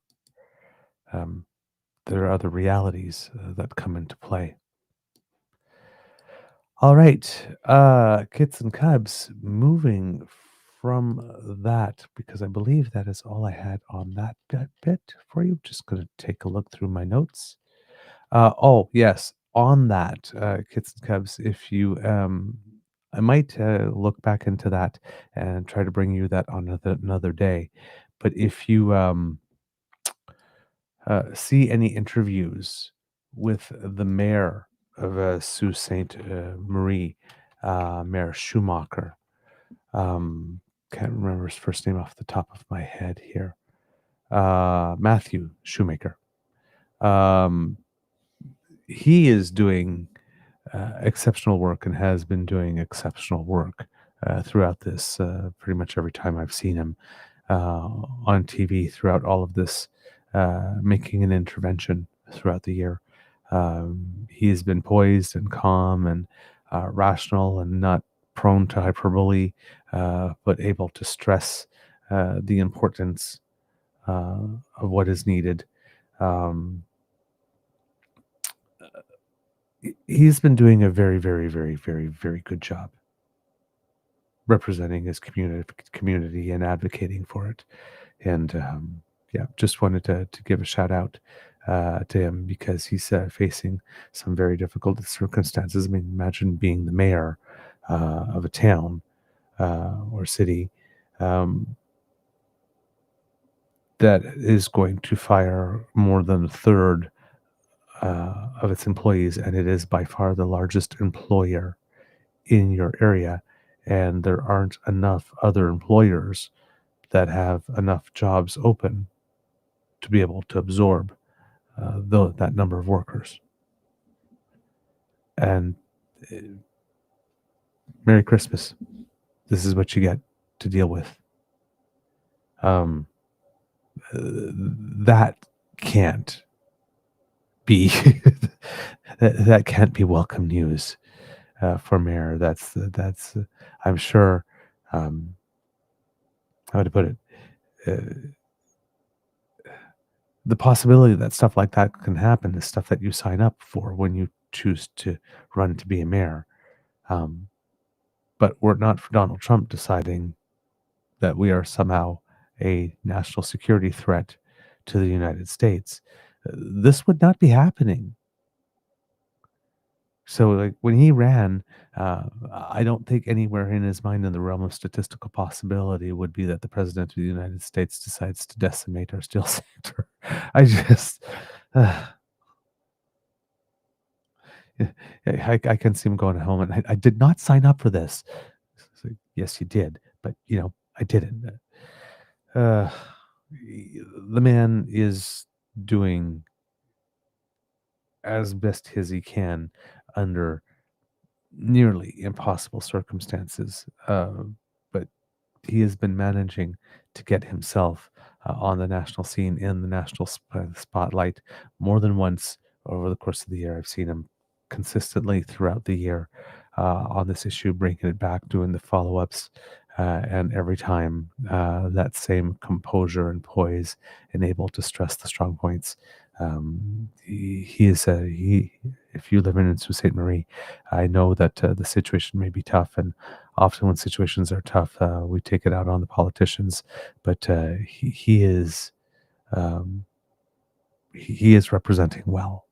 He is representing well. You've chosen well. You have a fighter in your corner here. Okay. I believe that that's all I have on the Algoma thing now. I just wanted to make a note of that because I remember being very impressed with him. Some additional news about how it is that we are moving or trying to take a sidestep from the United States. It was announced yesterday. I saw it from our good friend Olga Nestorova from one. Oh my God, what is this? I am having a very interesting day today.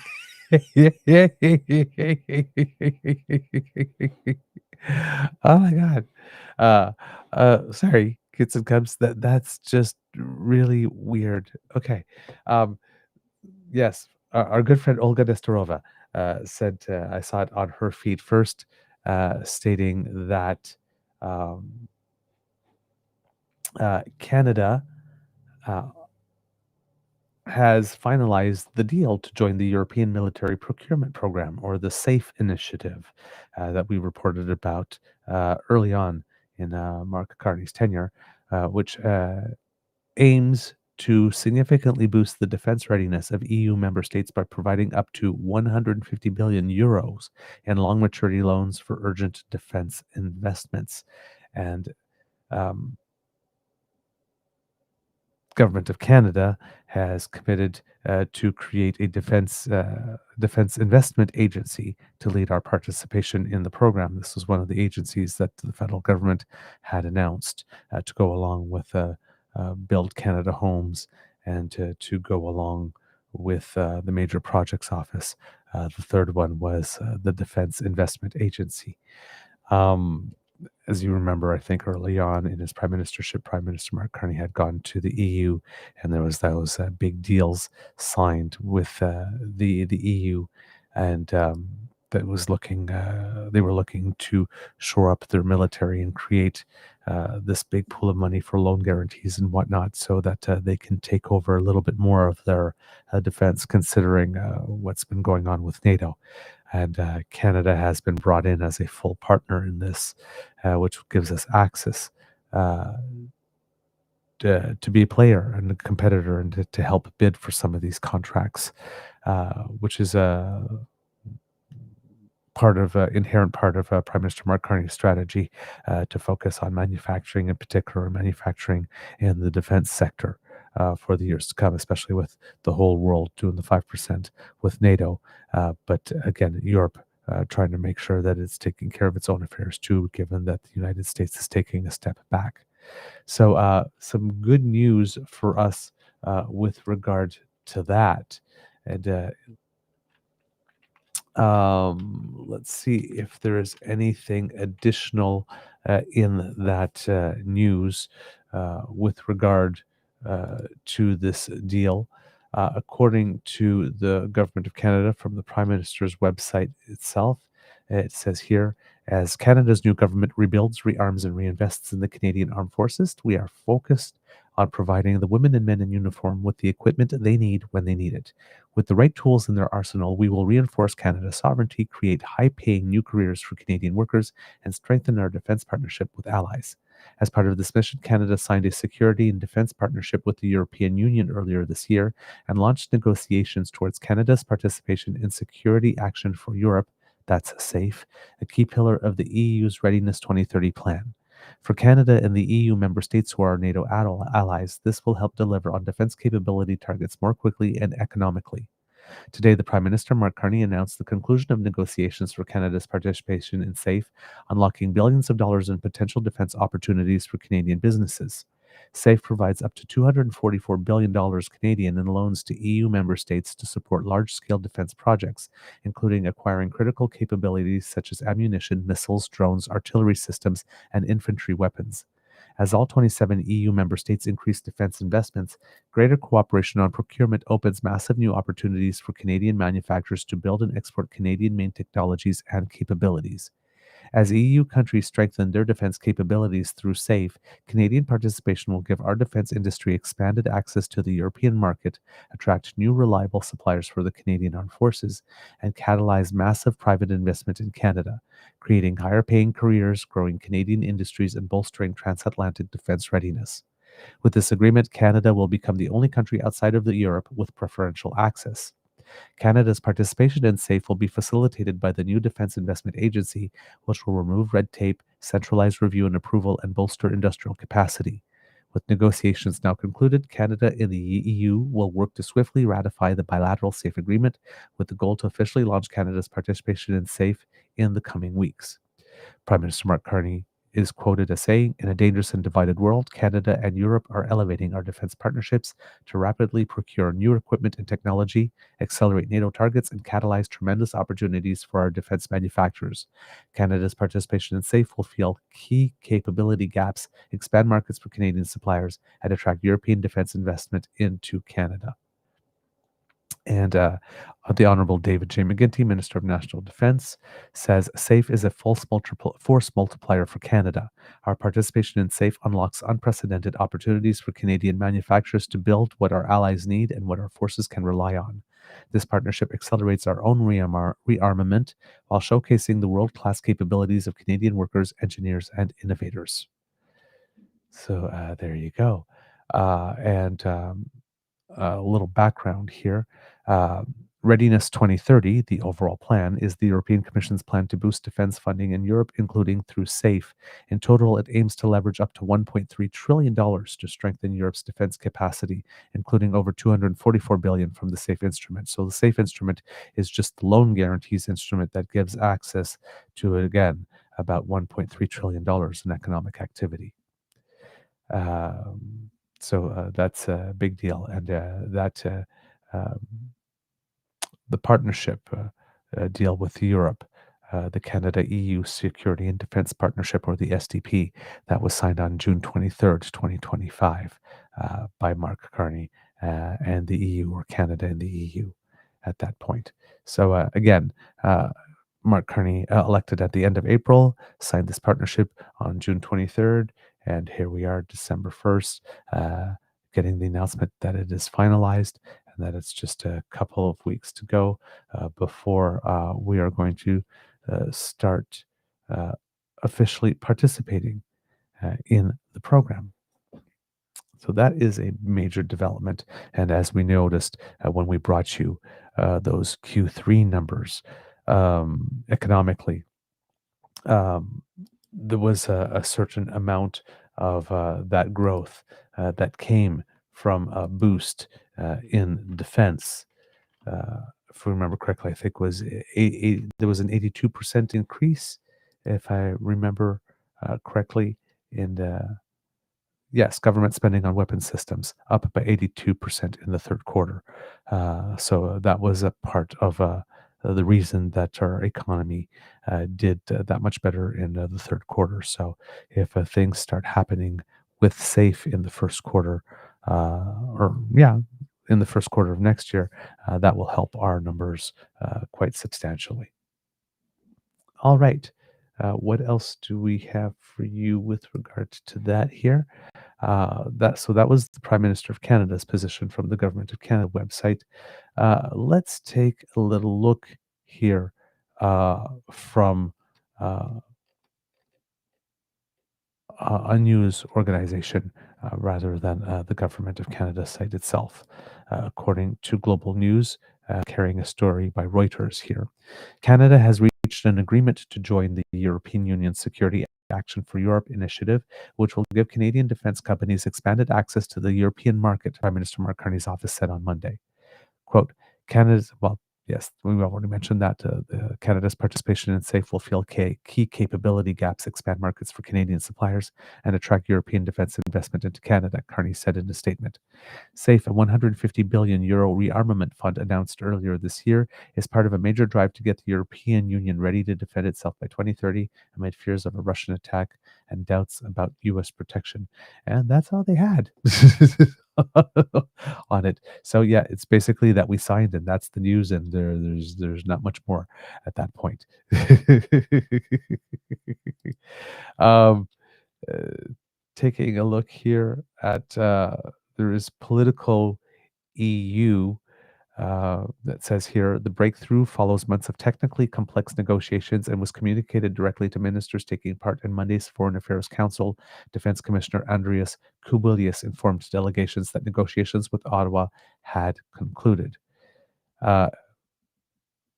There we go. Canada's accession to the Loan for Weapons Safe scheme gives Ottawa access to jointly financed defense projects and allows Canadian companies to bid into EU-supported joint procurement projects.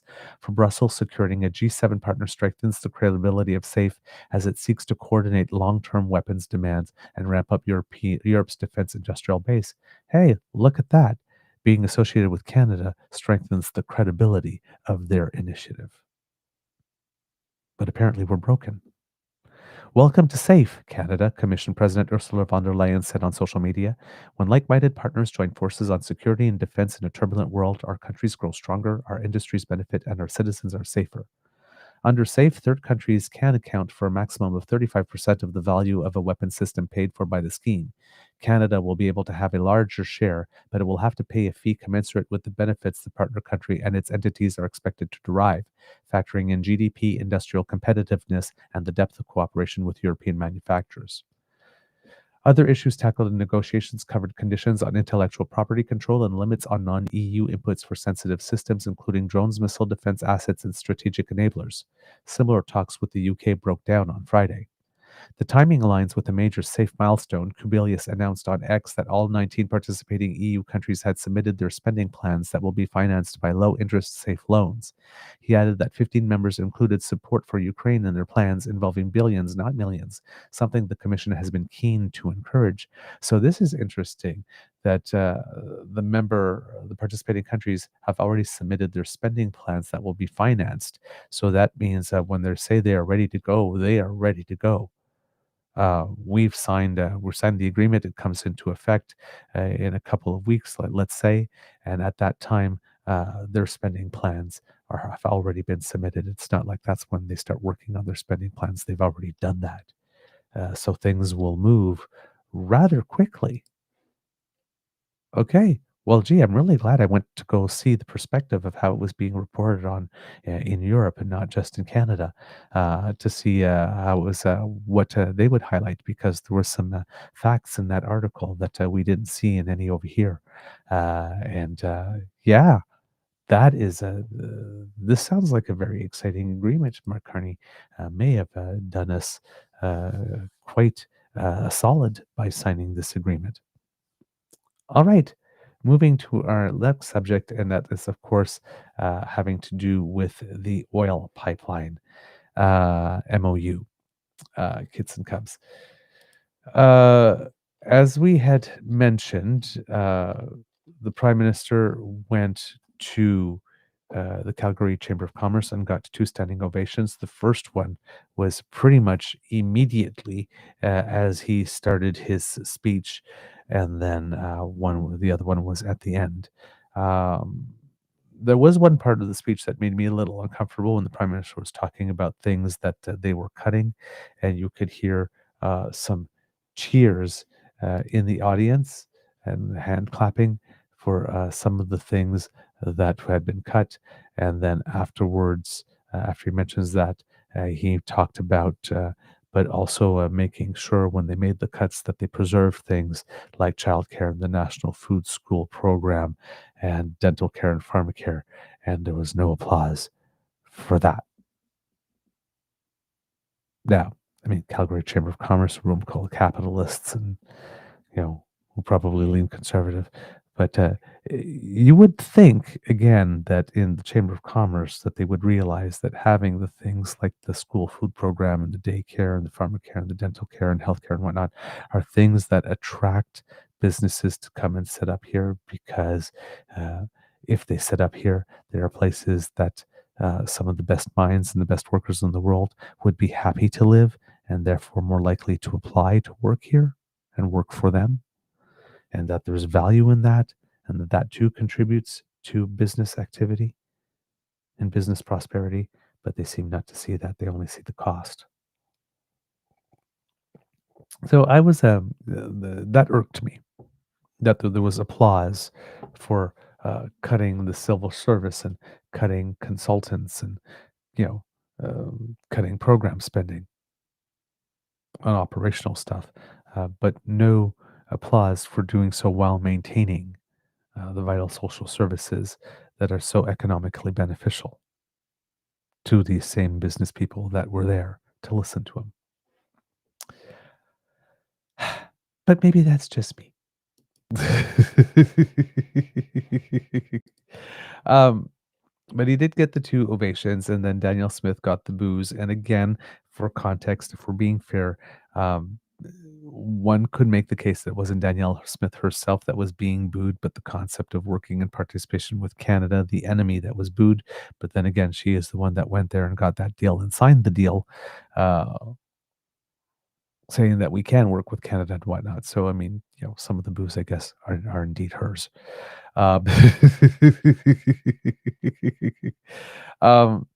But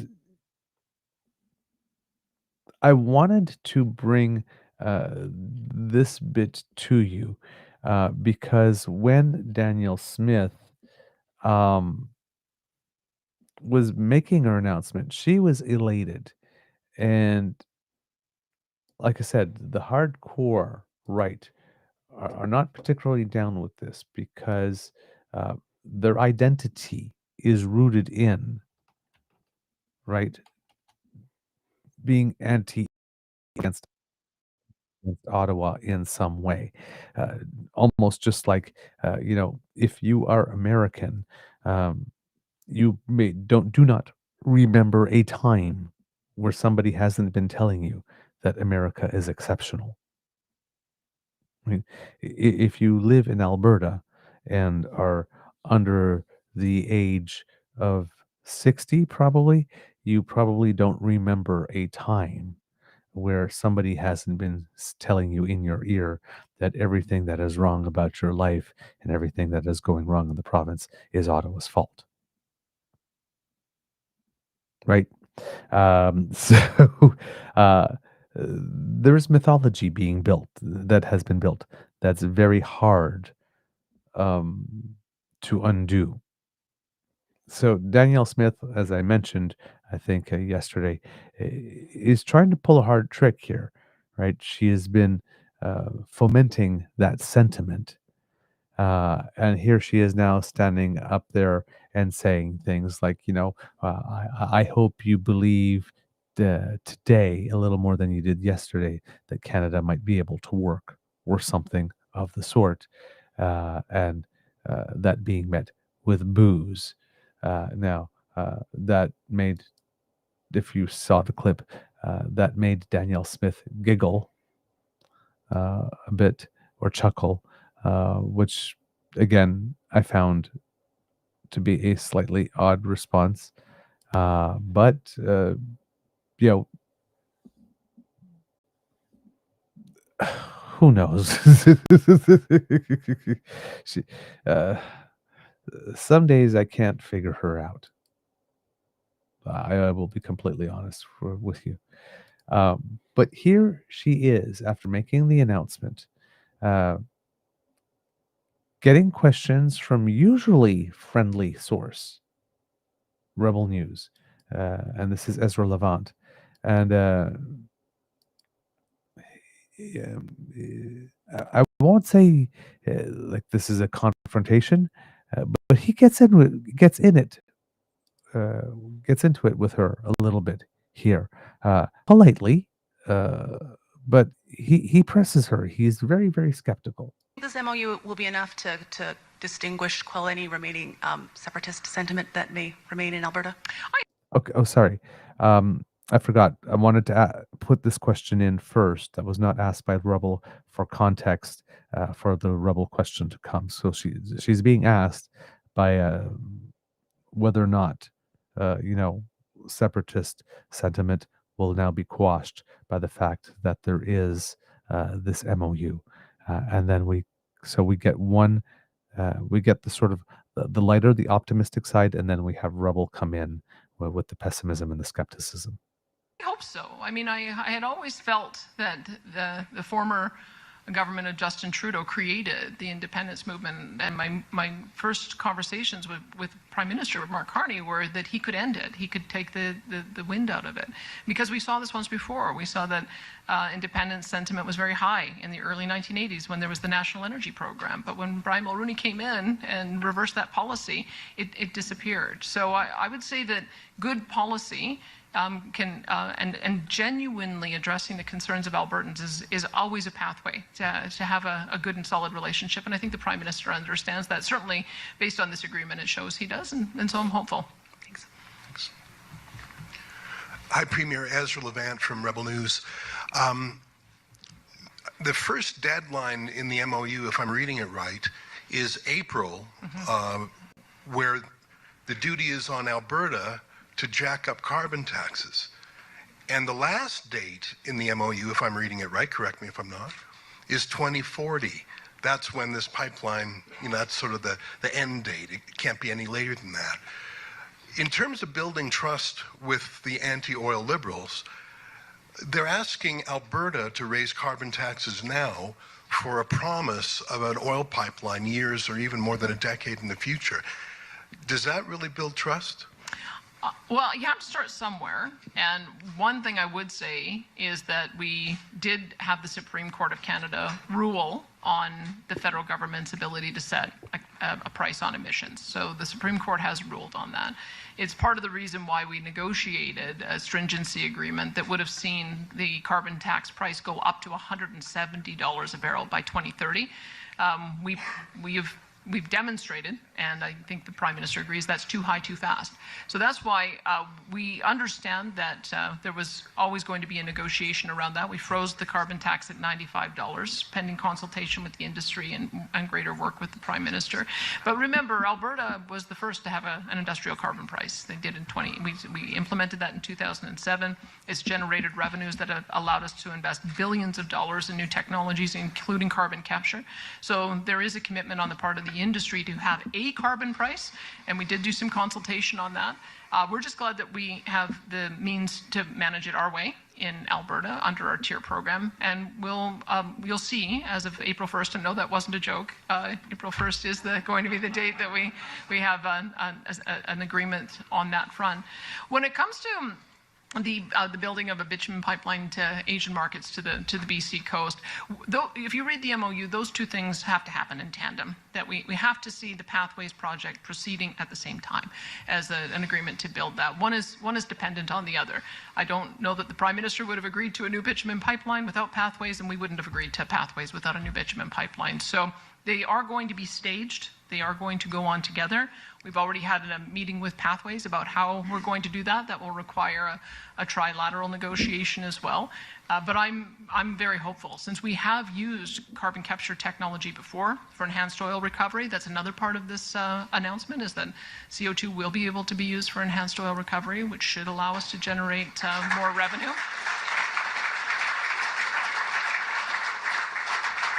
So I would say that you don't always get 100% of what you want, but we addressed 7 out of the 9 bad laws that I'd put on the table to, I think, what will be the satisfaction of Albertans. And I think that this will allow us to see some substantial investments.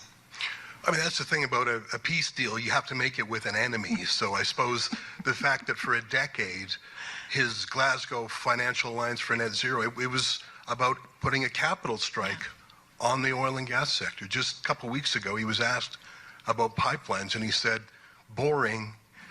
So is there anything, I mean, after a lifetime of attacking the oil patch, he was even interrogated by the U.S. Congress for an attempt to capital strike their oil companies. Is there anything the Prime Minister has said to you in private that you could share with us that would signal that his lifetime's work of attacking carbon-based fuels will somehow be put to the side? Like, I think he's just a slightly smarter version of Steven Guilbeault. I think he hates the oil patch as his life's work. Is there anything he's said to you that make you believe that maybe he can be turned on this? Well, I'll start by saying my joke has been that I would love for pipelines to be boring again. I would love for, no matter what party is in power, what level of government, that there wasn't sort of an overwrought response anytime anyone talked about building a pipeline. It's actually quite remarkable that we're talking about expanding uranium mines, building nuclear power plants, building new transmission lines through pristine areas, massive new mining projects, and not one of them has raised any ire on the part of any environmental group or anyone in the media, but there has been all of this ire raised around a pipeline. So I hope that we can make pipelines boring again, because it's just a way to get our product to the consumers who need it. I would say that, as you know, I was not a huge champion of carbon capture technology when I was in politics the first time. I wasn't. But I've seen, with the passage of time, the investments being made and the fact that the technology works and we're getting better and better at it, and you can create a product out of it, including so that you can enhance oil recovery. I changed my mind. And so I would say that the Prime Minister, maybe in the past 10 years, it looked like wind and solar and batteries were going to be the ability to power industrial economies. I think the world discovered that's not true with the Russian invasion of Ukraine, with the instability in the Middle East. Everyone is having to recalibrate and rethink that. I was recently in the Middle East, and the conversation around the table now is talking about natural gas as a foundational fuel, not a transition fuel. So I think that demonstrates that there is a global understanding of how important it is to have reliable electricity. And so I have to just give the Prime Minister credit for perhaps he's recalibrating his own thinking on this. It certainly seems to be in the agreement that we signed, but we will trust, but we will verify. We will make sure that he lives up to the commitments in this agreement that we had, and we have to proceed somewhere with a measure of good faith. I can tell you 100% that the former Prime Minister would never have moved this far on these issues. We tried for 3 years, we got nowhere. And in my very first meeting with the Prime Minister, I said to him, you know, the way that we can get to an agreement is just orienting around a 2050 target. Our industry is there. We think it's achievable with technology. And you'll see in the context of this MOU that the interim targets are gone. And so that's what we're going to move forward on. And we'll see as we meet these milestones whether I'm correct or whether your skepticism is correct. Thanks. Thanks, Ezra. We're going to take one more from the room, then. All right, so that's with Ezra Levant, and that was close to 7 minutes of question and answer for just 2 answers. And Ezra Levant's second question was more of a speech than it was a question. But you can see Ezra Levant, right? You have to make a deal with the enemy, and I think Carney is really just this and that and another thing. And I'm trying to like goad her and give her all this like red meat that she can jump on, and she's not biting on this one.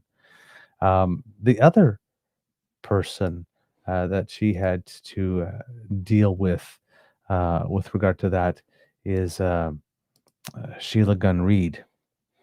Yeah, another winner, also from Rebel News. And she was coming at Danielle from another angle. I believe the Indigenous one in this case. So let's see their exchange.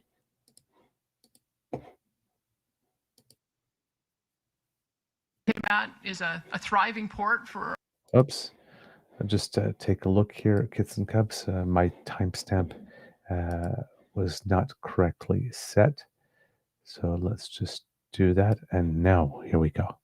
Sheila Gunn Reid with Rebel News. Just staying on the topic of British Columbia, the Prime Minister has said in the House of Commons just 2 days ago, we believe the government of British Columbia has to agree. Now, just now, after he left the signing with you, his press release says these projects will only be built in consultation and partnership with Indigenous rights holders and British Columbia. So what is the real strength of this MOU when you have a partner who keeps giving veto to British Columbia? Well, you'll see in the agreement there's no mention of veto. I think that there obviously has to be trilateral discussions with British Columbia to find areas of common ground, and I think we will. And there's also clearly going to have to be a formal consultation process with Indigenous bands, and we're prepared to do all of that. What I have seen is that there have been a number of projects in British Columbia that may have started off with a lot of opposition that over time got a lot of enthusiasm. Look at all of the LNG projects down the coast. Look at Coastal GasLink.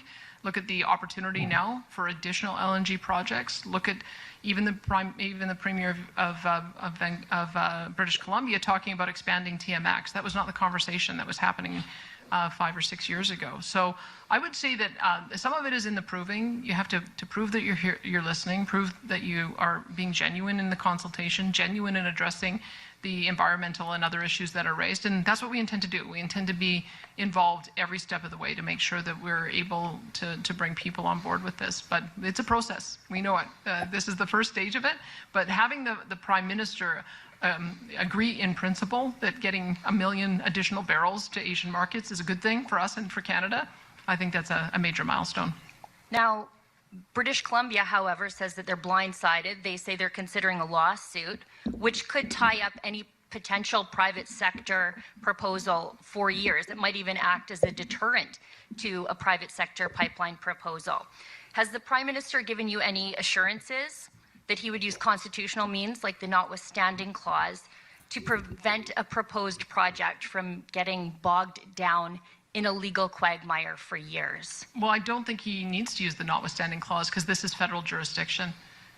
Trans-border pipelines, trans-border infrastructure, ports, those are all federal jurisdiction. And I think that British Columbia has tried to use every tool in the toolbox, I guess was the term that they used before, and failed. It was clearly affirmed by the courts that this is not British Columbia's decision to make.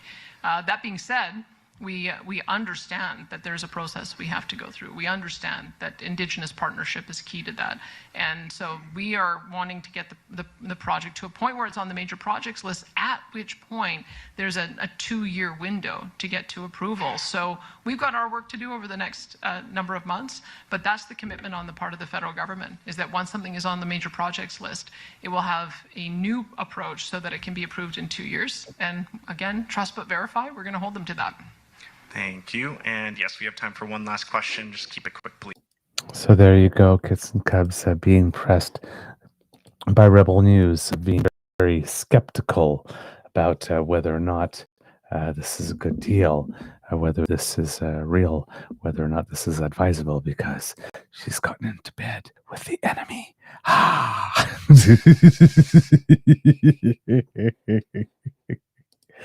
Oh, my word. These people, I tell you. So yeah, just the skepticism and the booze that she got, it's not only organic, right? Rebel Media wants its story to run with, and it's inconvenient for them at the moment. That Danielle Smith is saying that this looks good. Pierre Poilievre has this story that he wants to run with, and it's inconvenient for him that Danielle Smith, for the moment, is saying that this is good. I am also, listening around as the conversation moves to from pipeline to no pipeline to MOU from no MOU to MOU, and we have the issue with regard to the Indigenous community coming up as well. And somebody in the chat brought it up, and I did see it earlier today written down that the Prime Minister, I believe, if I'm not mistaken, is going to have, yes, there we go.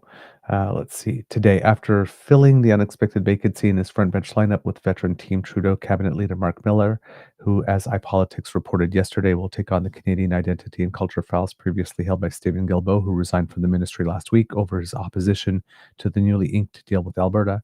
Prime Minister Mark Carney will be back in his front and center seat in the chamber this afternoon, which will mark the first time that he has faced his cross-aisle adversaries since the agreement that triggered Guilbeault's abrupt departure was unveiled in Calgary last week. He's also expected to address delegates at the Assembly of First Nations Special Chiefs Assembly this afternoon, whereas the Globe and Mail notes issues around consultation and major projects are expected to top the agenda at 4 p.m. And again, maybe he'll hear a word or two about that Zoom comment. But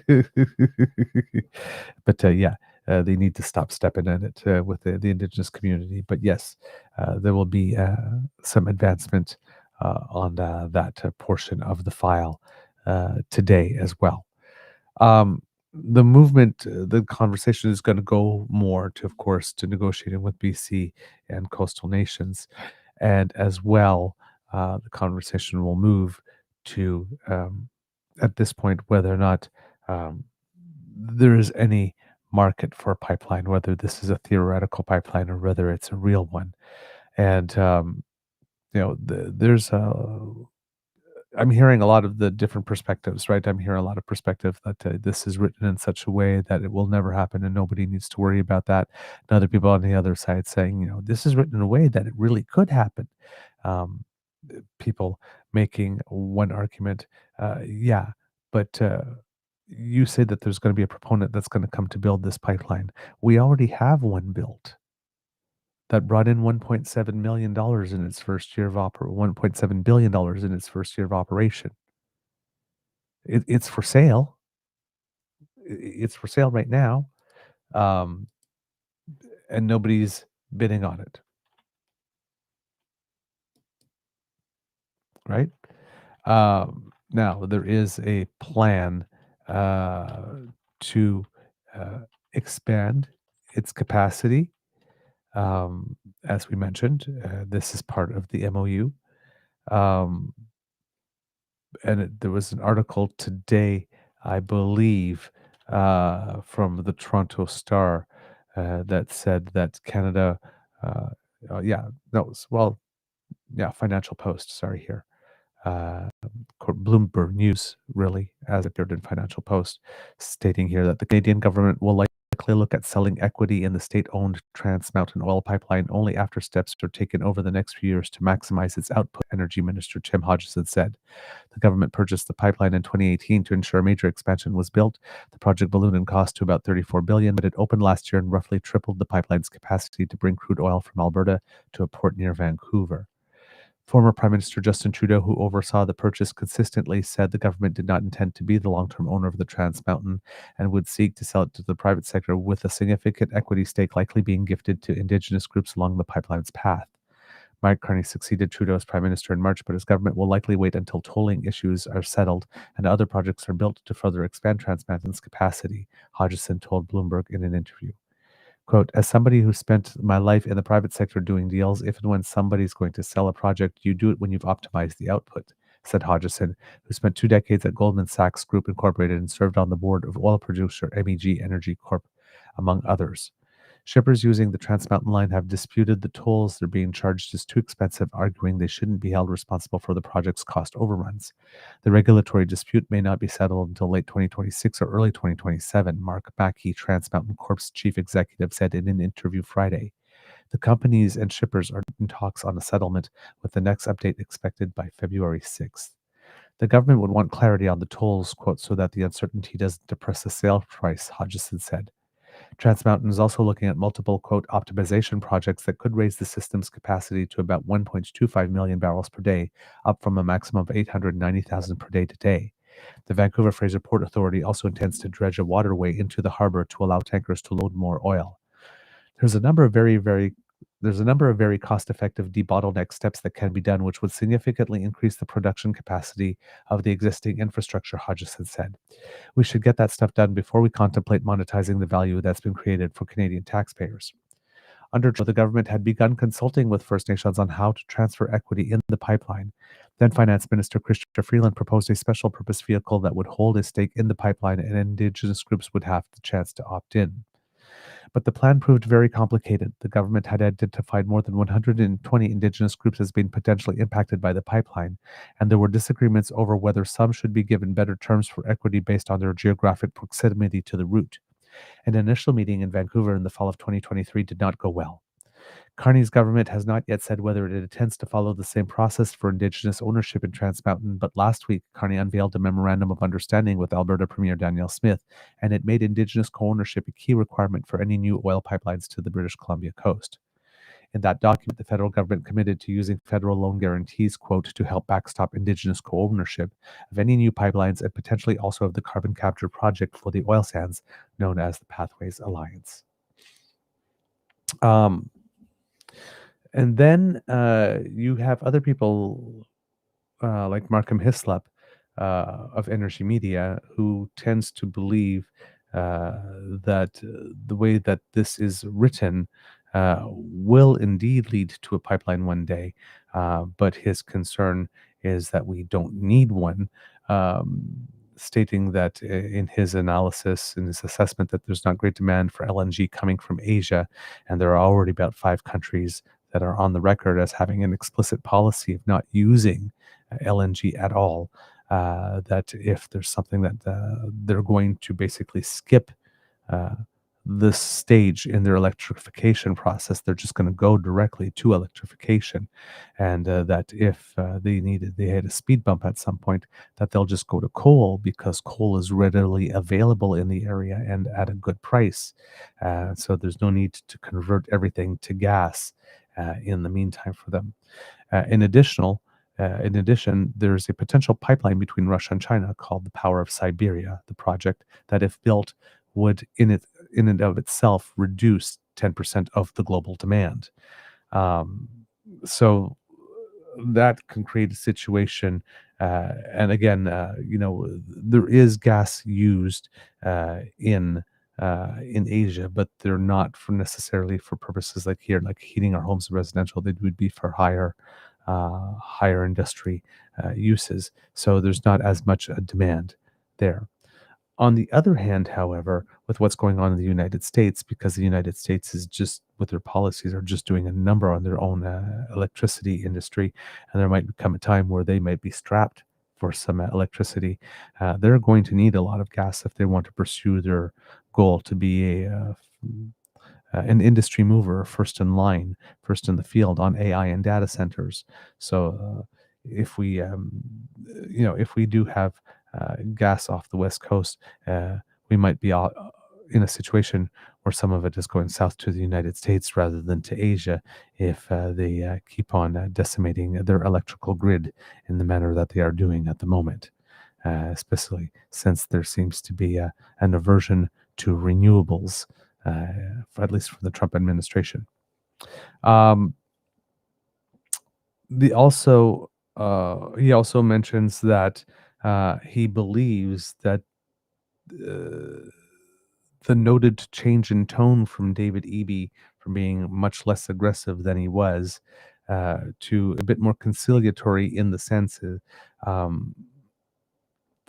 that he is open to a pipeline to the coast. He really wants to focus on it not going through that particular territory that Danielle Smith seems to want it to go through at the moment, because he doesn't want to risk those deals. Now, he's been more conciliatory. There's been talk, for example, the memorandum of understanding is not written that there's a pipeline going to Kitimat or to Prince Rupert. It's just going to the West Coast. So that could be anything. And David Eby has already said that he is okay with an expansion of the Trans Mountain Pipeline. And what we could end up with after all this study is being done, that building another pipeline through the Rocky Mountains, which is very difficult and very expensive, may not be the best option, may not be worth it. But a tripling of TMX, because what we just did was a twinning, and back to the Port of Vancouver, especially with the dredging and allowing larger boats, that could be enough to get to satisfy Danielle Smith, and that it wouldn't go through the north.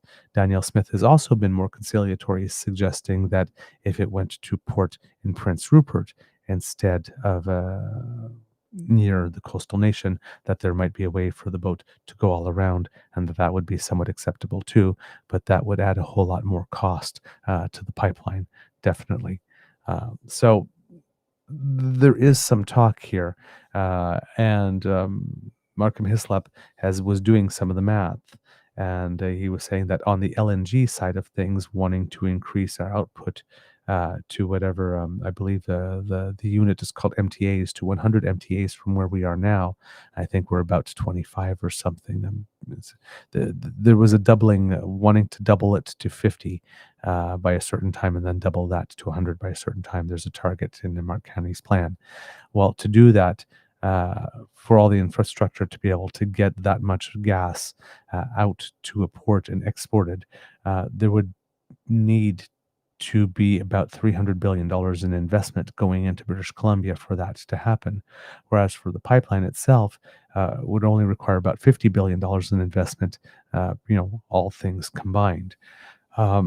So even though the deals that he has with those First Nations are contingent on nothing going through that area, it seems that with other plans that the Prime Minister has, it brings, according to these numbers, about 6 times the investment into British Columbia as this pipeline would bring into Alberta.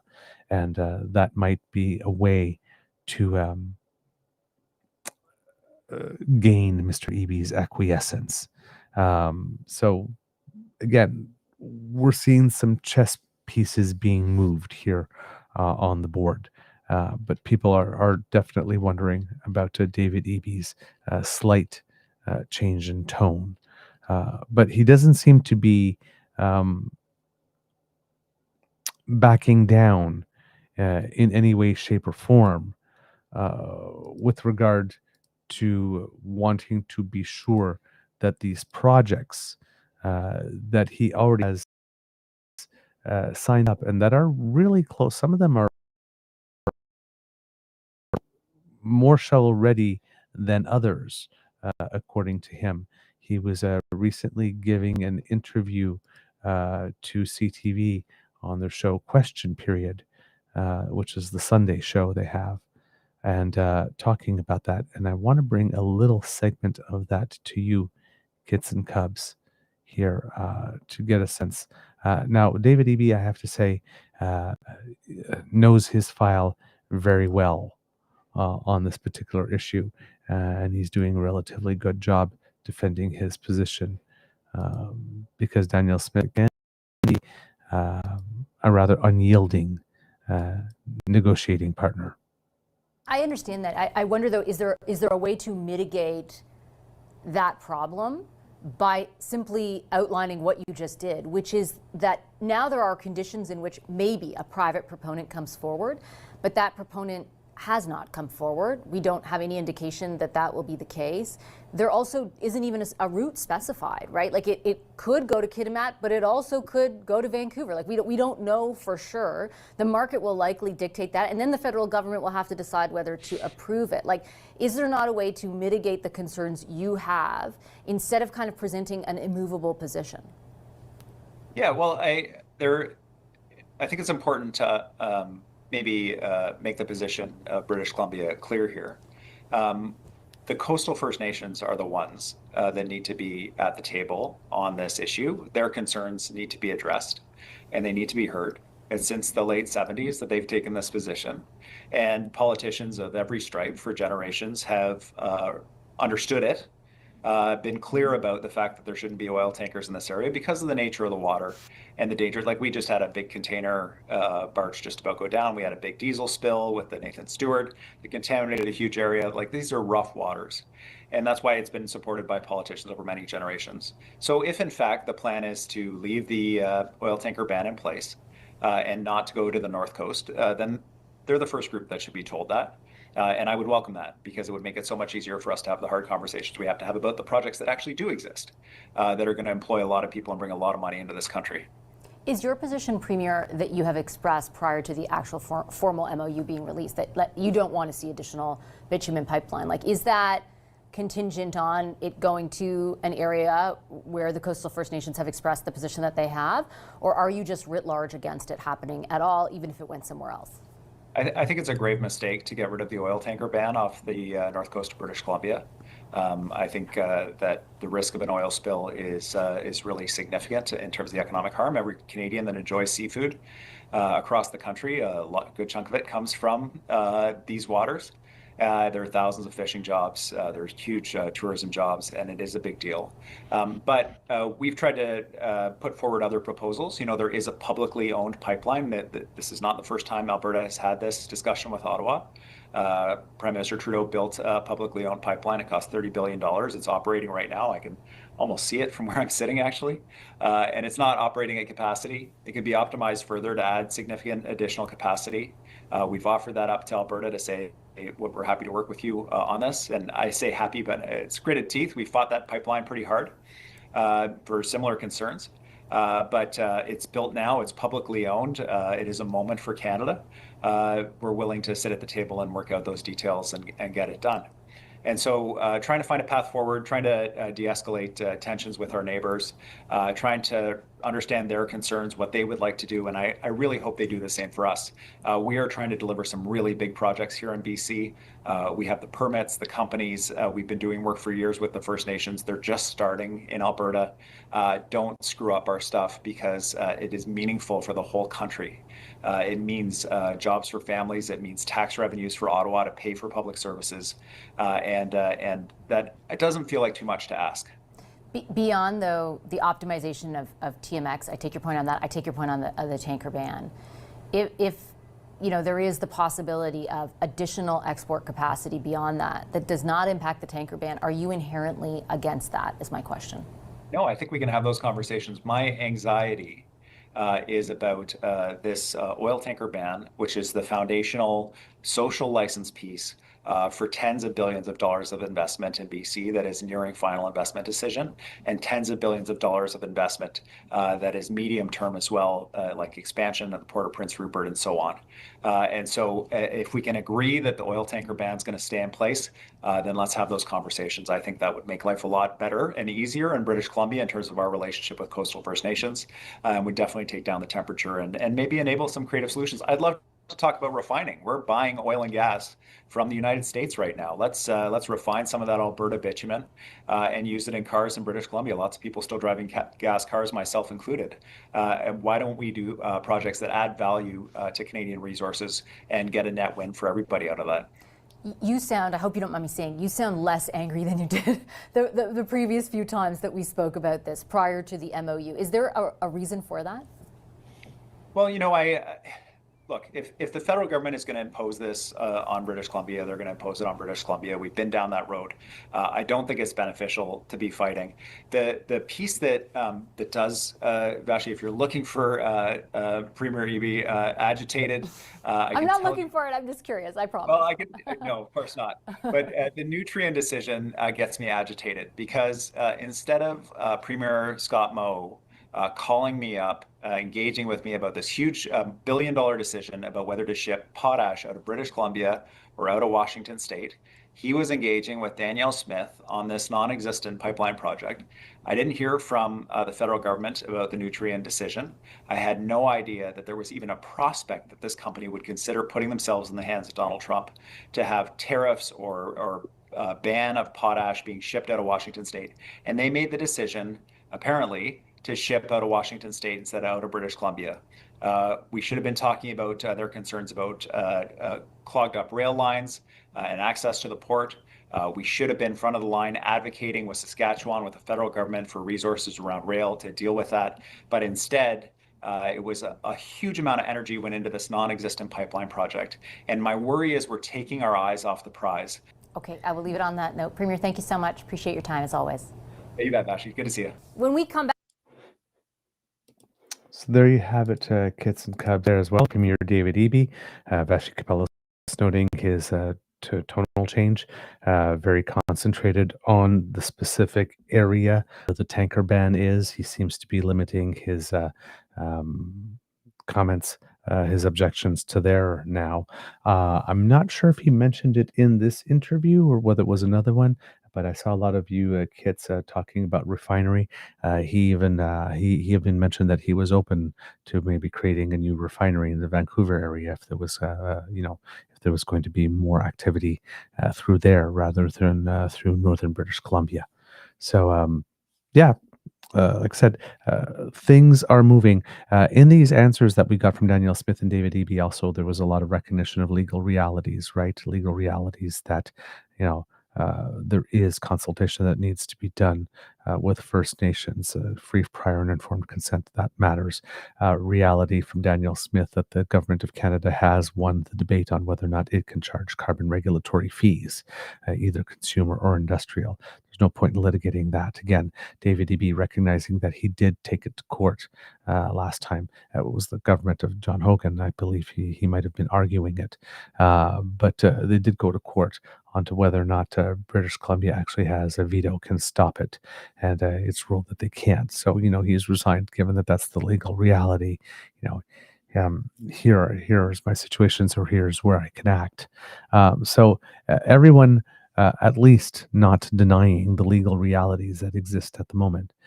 Just how willing they are going to be to fulfill all the legally and constitutionally mandated obligations in order to get where they want, or how many corners they're going to try to cut along the way is what's going to matter here.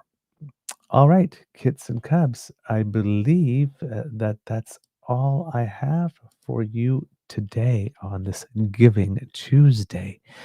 Um, yep, I think that's pretty much all I have today. I'm just looking through my notes, make sure I got everything for you.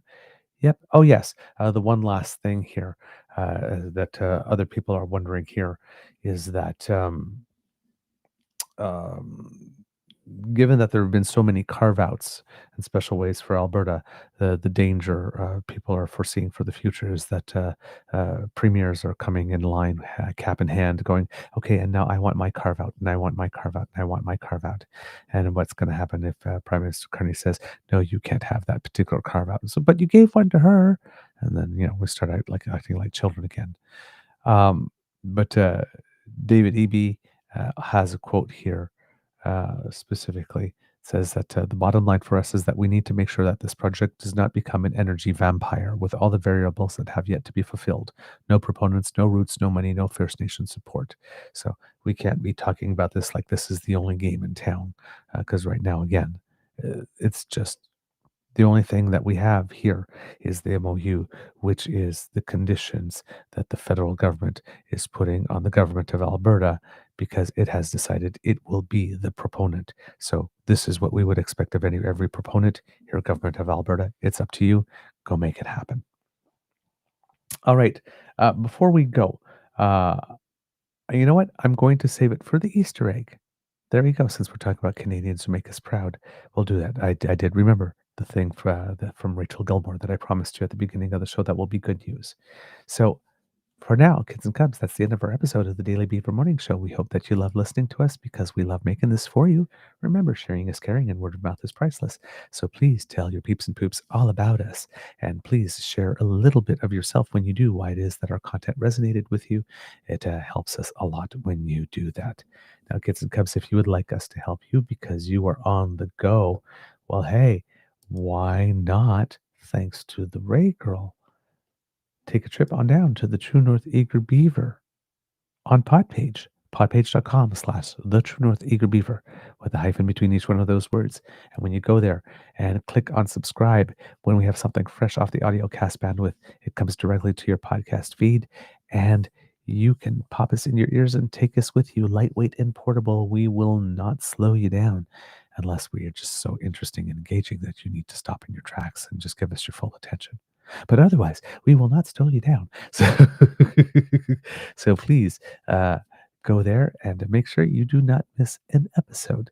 Now, kits and cubs, if you would like to help us, we could use your help. And one of the ways you can do that is by going to the True North Eager Beaver Media Incorporated YouTube page, where we have now hit 27,400. So thank you very much, kids and cubs, who have been subscribing to our feed over the past little while. It's we love it when you're there, and if you are there, please click on our buttons, like, share, and subscribe, because it helps us with the algorithm, and it makes us happy when we see our numbers go up. So thank you for all of your help. Kits and cubs, as well, if you would like to help us, we do incur some costs to bring this show to you, and we would be very grateful for enthusiastic expressions of encouragement, because you think that this is worth your time and perhaps even worth your dollar. If you would like to help us with the costs that we incur to bring this show to you, we would be very grateful for your donation. This QR code will bring you to our coffee page. That's coffeeko-fi.com/eagerbeaver, where you will find the emergency hydration fund, which is also our tip jar. You leave a couple of toonies and loonies in there, and you will be doing your bit to keep your favorite beaver moist. Because a moist beaver is a happy beaver. And your beaver has been singing a lot, so he's a little dehydrated and needs that moisture that you can provide by dropping a few coins in our tip jar. See how I did that? Of course, Kids and Cubs, if you're listening on our YouTube channel, we have memberships and super chat if you are able to donate that way. And Kids and Cubs, if you would like to support us financially, but are doing the Buy Canadian thing, truenortheagerbeaver@gmail.com is our email address, and you can send us a bank transfer. That way, no U.S. oligarchs get your money. That's a very good thing. They don't get a cut. And whatever cut would go to them when you donate through your bank goes to us. So that means your donation goes further in helping us bring this show to you. So thank you very much, Kids and Cubs, for all that you do to keep us going. Now, Kids and Cubs, if you're not able to contribute financially, please do not worry, because the gifts of your attention and participation are the ones that mean the most to us. And we love that you're here and we want to hear from you. So write to us and let us know what you think about the show, or offer us your suggestions for guests. We are happy to receive them. And if you want to reach us via our socials, at True Eager at the Blue Sky Beaver Lodge or on the Jitter, True North Eager Beaver on Facebook, or right here on the Beaver Lodge on the YouTube channel, down here in the comments section. Write us a little something. We also have the Damn Fam Discord and our Instagram that is being run by Kit Uncover. Thank you so much. And then the Damn Fam Discord is just a whole Damn Fam project that grew organically from the show, because Damn Fam members like to keep the conversation going when the show is over. And I fully support that. So please, there's much more out there, many more ways to communicate with us, and we are very grateful to have you let us know what you think. All right, Kids and Cubs, let's see, because democracy is something that you do. We're down to one petition, E6821, and this is the petition to encourage our parliamentarians to pass some laws or introduce some legislation that would make it such that Canadian media is owned by Canadians for Canadians and producing news in the best interests of Canadians. And this one's at 7,146 signatures for now. So I put the link in the chat. Please go there. And if you're listening, it's ourcommons.ca and look for petition E6821, and you can add your signature there. And Kids and Cubs as well, do remember that if you live on Prince Edward Island, there is a provincial by-election coming up on the island in District 2, Georgetown Ponal. Voting day is December 8th, but there will be advanced polling days. Well, there was one already on November 29th, so I hope that you did go early. There was one again on December 1st, and the next one will be December 5th. Voting will be open from 9 a.m. to 7 p.m. So please make sure that you go and bring your friends with you, because friends don't allow friends to do democracy alone. Thank you so much for doing that. My words of wisdom, Kids and Cubs, if it is shoveling where you are, shoveling where you are. Look at me go. If it's snowing where you are, you might want to get those shovels ready, because you might need a little shoulder power and elbow grease today. So make sure you stretch before you shovel. Make sure that you don't exert yourself too much, especially if you're over a certain age. It's probably not a great idea. And if you have a snowblower, be kind and conscientious about what hours of the day you use it, so that you're not disturbing your neighbors who like to sleep. And you might have to get out there and make it happen today. So make it pleasant as possible. And as your beaver, I always recommend, if you're able to, some hot chocolate after some shoveling. It's good for the soul. Nice little reward for doing a little work. All right, Kids and Cubs, that's all I got for you. It could be a tough world out there, so please be kind to and gentle with yourself. And now, because we didn't get to do it yesterday, and I know I'm so sorry we didn't do it, but may I please have your audience participation and say, Mr. Beaver, please cue the cock. And if you want to say it twice because you didn't get to say it yesterday, I fully approve. On 1, 2, 3.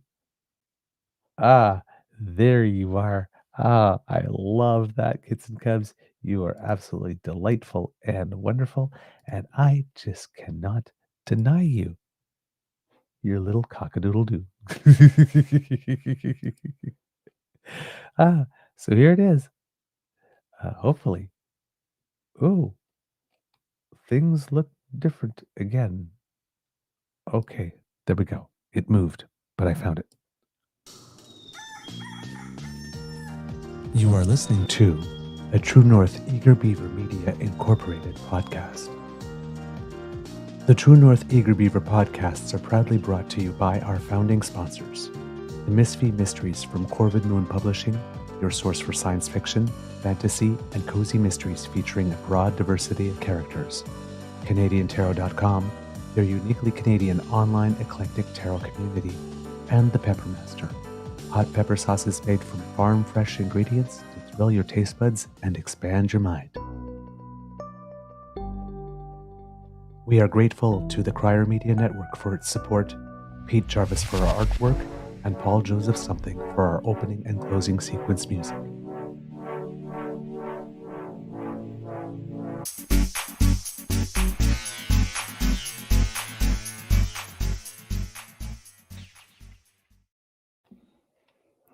All right, guys, am I back? Yeah, I'm back. Okay, good. This is the news that I wanted to show you, kids and cubs, from Rachel Gilmore, who's got this great story for us from the NDP leadership campaign. As I mentioned, there was a debate the other day, but of course, when you have a leadership campaign, there are fundraising deadlines that need to be met, and they are staggered so that you don't have to all do it in one shot. But here we have Rachel Gilmore presenting us something that I really like because, how would I say it? Well, it shows the best of us. It shows the best of us. So this is a Canadian proud moment and strict politics. I have actually got a good news story for you guys today. And what's even more wild is this is a story about Canadian federal politics. You guys might remember that in a recent interview on my podcast, NDP leadership hopeful Tony McQuail did something that I haven't seen in politics before. He temporarily paused his campaign's fundraising efforts so that he could push those donations towards Tennille Johnston. Here's that clip, and then I've got some huge updates for you. We're going to stop fundraising. We have a wonderful crew of people who've come to this. Well, that sacrifice from Tony worked. Tennille reached the fundraising goal to be able to stay in the race past the most recent deadline. But what about Tony? The second fundraising deadline was due for November 30th, and he had to submit another $25,000 to stay in the race. And as of the morning of November 30th, Tony was about $19,000 short. But Tennille didn't want to leave Tony behind. So they teamed up once again. And yesterday, they launched a huge all-day fundraiser live stream. People drew, they played guitar, they played video games, and fellow NDP leadership hopeful Rob Ashton also showed up, bringing this group effort up to 3 of the 5 official candidates. But the clock was ticking and they were still thousands of dollars away. So you can imagine my surprise when just after midnight, I got a text from Tennille Johnston. It read, "He made it." That's right, over this massive all-day live stream, a huge effort from both Tennille, Tony, and their volunteers. They raised $19,137. Tony actually texted me today in between putting his snowblower on the tractor, which he sent me this picture of, and said, quote, "It was a wonderful day and just spoke to the hunger that people have for dealing with the real problems that we face as a society, both in terms of the environment and in terms of inequity. It also shows that when we work together and cooperate and collaborate, we can overcome what seem impossible hurdles, whether it's first past the post, wealth inequality, environmental collapse, or a leadership race not really structured to make it easy for ordinary folks to participate. I am so pleased and proud of the team that put this together in basically a day after the leadership debate. I'm also so appreciative of the artists, musicians, candidates, and activists who gave their time to this live stream. Go well and stay well, my friends." Tennille also texted me today. She told me, quote, I was so shocked at Tony's generosity and recognition when he made the call to pause fundraising until I was over the most recent paywall. We hustled as a team to try to get the funding as quickly as we could because we all wanted to rally to ensure Tony made it too. And we did it. It took a combo of our teams and a 17-hour live stream, but we did it. Tony got the funding in the Central Party's bank account, and as long as they accept it, then he's through. Tony's team confirmed to me that the party is working with them to accept the funds, so they're, quote, for sure in the race, at least until the next fundraising deadline hits on December 30th. And it's all thanks to this extremely heartwarming team effort. What do you think of all this? Well, I think it is absolutely fantastic and fabulous. It's the best of us. It's the best of us. So there you go, kids and cubs. I'm leaving you with a smile. Until I see you tomorrow, amour et bisous. Tune in to Mr. Grizzly's Grizzly Growl this afternoon. Hopefully he'll be there with part 2 of the story. I can't wait to hear what it's about. And I will see you tomorrow. All right. And now